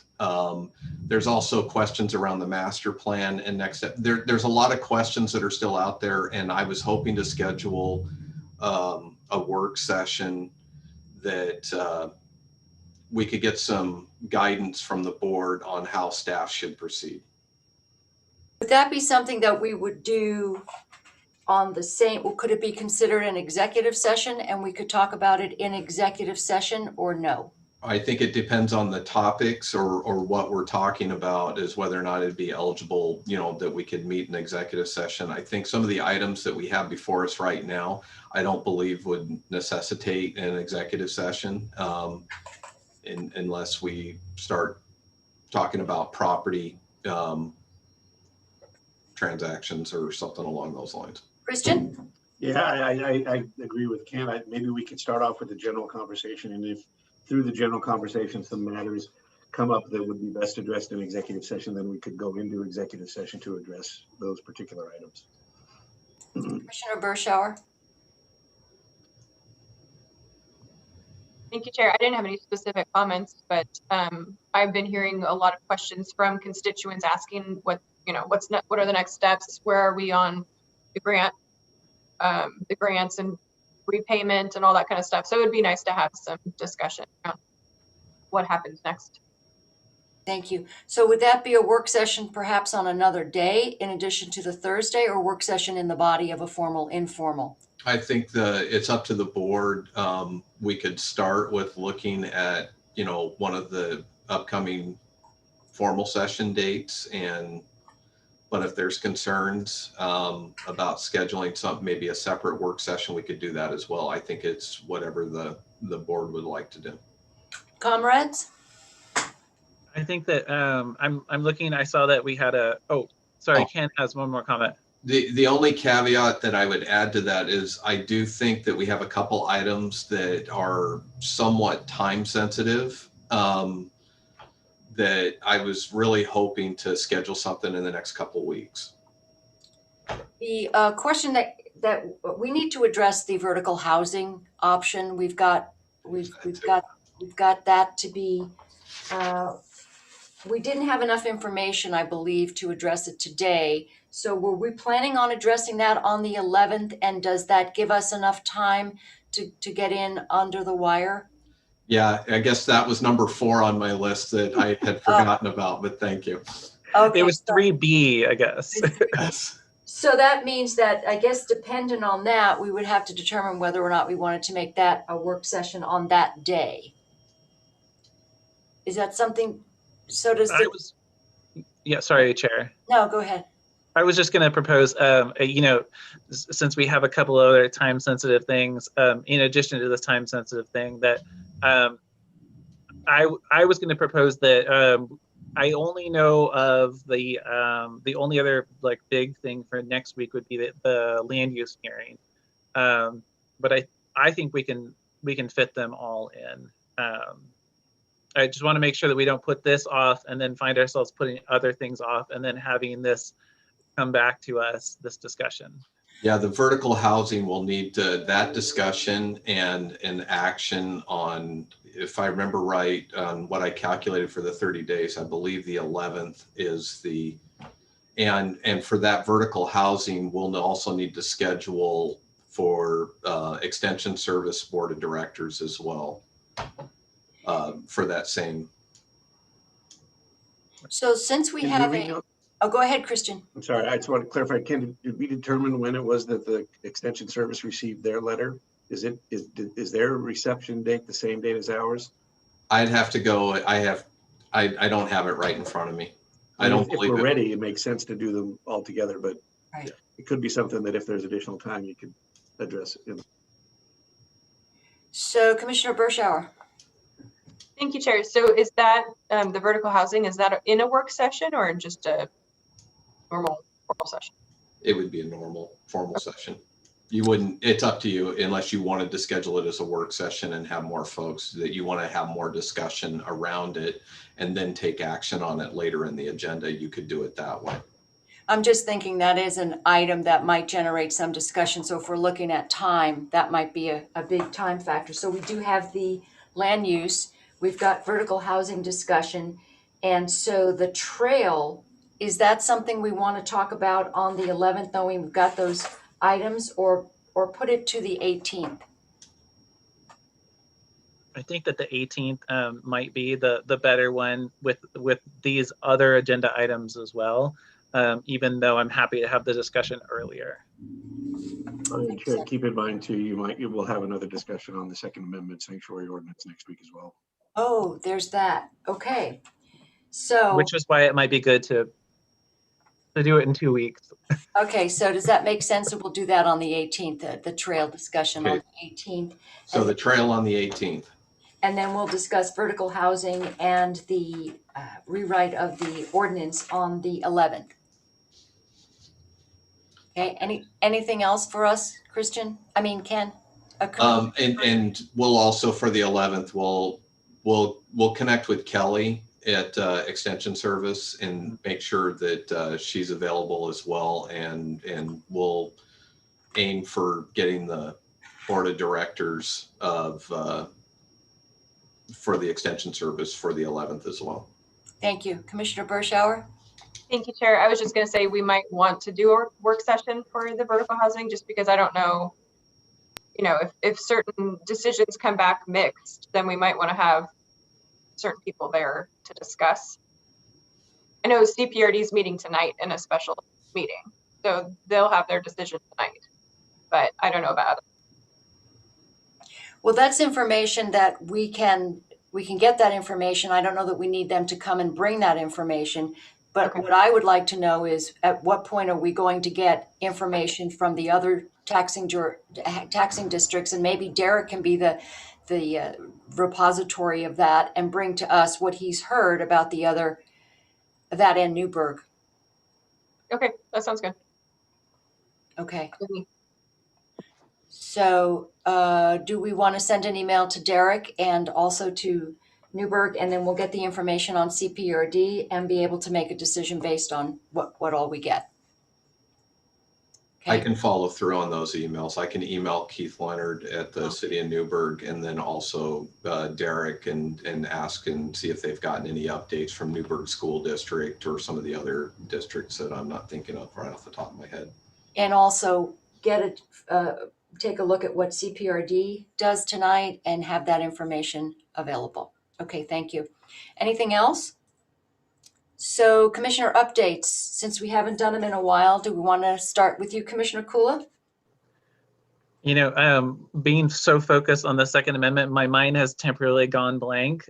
So if Commissioner Burschauer has something more, let me take some notes. Okay, Commissioner Thank you, Chair. Burschauer. I just have a quick one. So it sounds like the fairgrounds has been awarded one of the grants from the statewide chamber organization. So it's a $2,500 grant, and it's pertaining to wildfire recovery and just economic impact of wildfires. And so we're hoping that, I don't know if they've gotten the check already, but we're hoping that it is coming this week. So that's a great news for our fairgrounds. Thank you. That'll help. That will definitely help. Anything else? I wanted to just, yesterday I testified, did oral testimony for House Bill 2333 regarding the tracking and recording of psychiatric medication for foster children. And it was really compelling to hear from some adult children who had been come up in the system and talked about some of the effects and the ill effects of the psychiatric drugs that they were on. And really very, very compelling. So that one is going to be one to watch. Also, I have an update on the regulation of the cannabis processing that has had a first hearing, and I'll be able to bring more information forward on that. I spoke to Gina Nickel regarding the due structure, and she really just wants to get an idea of what we're looking at, and there are so many different ways that they could assess dues. So we just had a very candid conversation about AOC in general and how we are being represented. And one of the things that came up both on my side and hers was that it seems like the Eastern Oregon counties really seem to have more of a cohesive approach to addressing their issues, maybe because their issues are just, they hold them in common. But we just talked about that a little bit. And also an update on Sportsman's Air Park in Newburgh. As you know, this has been a number of years where we're trying to work on getting some funding for property development rights, to give them the funding from ODA, Oregon Department of Aviation, to do some improvements at the airport. It doesn't look like it's going to work for a number of reasons. It's really too bad. It's a great asset for the county, but it just doesn't seem like something that's going to happen at this time. I wanted to give you an update on that. Commissioner Kula? Okay, thank you very much. It helped to have just a few moments to write things down, but thank you for continuing to look at that and explore the options. That prompted me to wonder about whether there's an opportunity to reassess some of those priorities that we went through the exercise and looking at. We made a list with the help of Abhishek and then prioritized it, and that really a lot of it was for providing direction for her. I wonder if there's an opportunity for us to do that again, since we have Commissioner Burschauer on board now. So that was just one that was prompted by it. Public Works is moving forward with all their contracts. As you know, as you saw 2 weeks ago, there are a lot of contracts going forward, and they're trying to make sure that we get everything done this year that was in the plan. So it's an important one, since it was so challenging last, I wanted to say growing season, paving season. Paving season and growing season are different, but they're close. Next week, before the commissioner meeting, I think it's next week, but I will check. I'll be testifying or providing testimony, public comment to the Oregon Transportation Commission, the OTC, about the Newburgh-Dundee bypass with Mayor Hill, and I think Chair Hagerberg will be there as part of that. So I will update you, but again, if you want to, it would be helpful for me in providing comments to hear from you. So maybe we can even just, depending upon whether it's the 11th or 18th, and I will check, get some thoughts from you, because I try to be very careful about speaking for the Board of Commissioners when I haven't had a majority of the Board of Commissioners direct me to do that. So this is one of those awkward opportunities, right, where I'm providing public comment to OTC, but we haven't voted on something. So flagging that for you. The wildfire prevention workshop and week that the Soil Water Conservation District and Natural Resources Conservation Service have been working on. They have a draft proposal with a budget to come to us, and Ken and I discussed it a little bit about they have a budget request of us for the Title III funds from the Secure and Rural Schools program. So those are funds that are specifically targeted at, you can only use them for a couple of different things, and one of them is wildfire prevention education. So I think that we came to the proposal that will include it in the budget, right? Or it'll be as part of the budget presentation. I think that was accurate, right? Ken, you're nodding. That's correct. Because as the requirements under Title III for any projects or use of the funds, there's some public noticing requirements. It doesn't matter the amount that's being requested. We have to go through a process of public noticing. And so my suggestion would be is we bring it forward as part of the budget process and then identify it. If approved to proceed, it would be part of the budget that's adopted for 21-22 and for the use of Title III funds. And so then that way you have 2 public hearings, you have a notice required. It helps satisfy all of the requirements under the Title III. So that was the suggestion, because it sounds like the workshop they were looking at, it would occur in the fall of 21-22. So we would want to appropriate for that and have those funds available for the next budget year. Thank you. And then if you wanted, I mean, it's still a draft, but Ken has a copy of their proposal, which if you want to see it, obviously you'll see it at budget time, but beforehand. And there's proposed speakers from Oregon Department of Forestry, from the Saw Shop, real experts in how to manage forests around rural properties, which I might add, Chair Sterrett is an expert in. Unfortunately.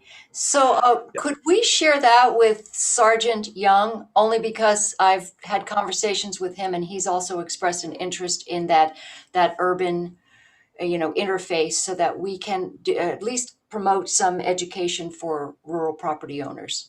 Yes, and the groups, the organizing groups' hope is that people like Sergeant Young will also provide community-wide education by essentially writing an op-ed for the Graphic and the News Register in advance of that. So it's kind of an all-summer educational opportunity that culminates in a fall series of workshops. So absolutely, I will just forward it on to him when we're done here. Great, thank you, appreciate that. Yeah, and then the last thing is that, sorry, very quickly.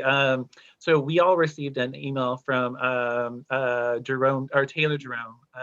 He's the Oregon State Patrol trooper who is the game warden, for lack of a better term.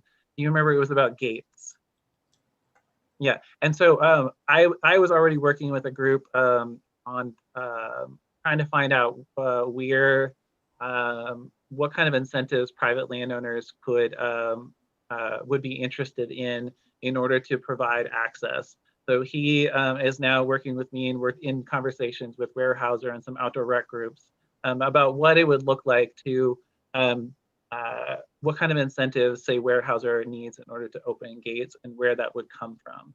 So I will try to keep you all involved as I learn more, but I just wanted you to know the heads up that that's a conversation that I'm involved in Thank you. with no, no concrete anything yet. Thank you. Commissioner Burschauer? Thank you, Chair.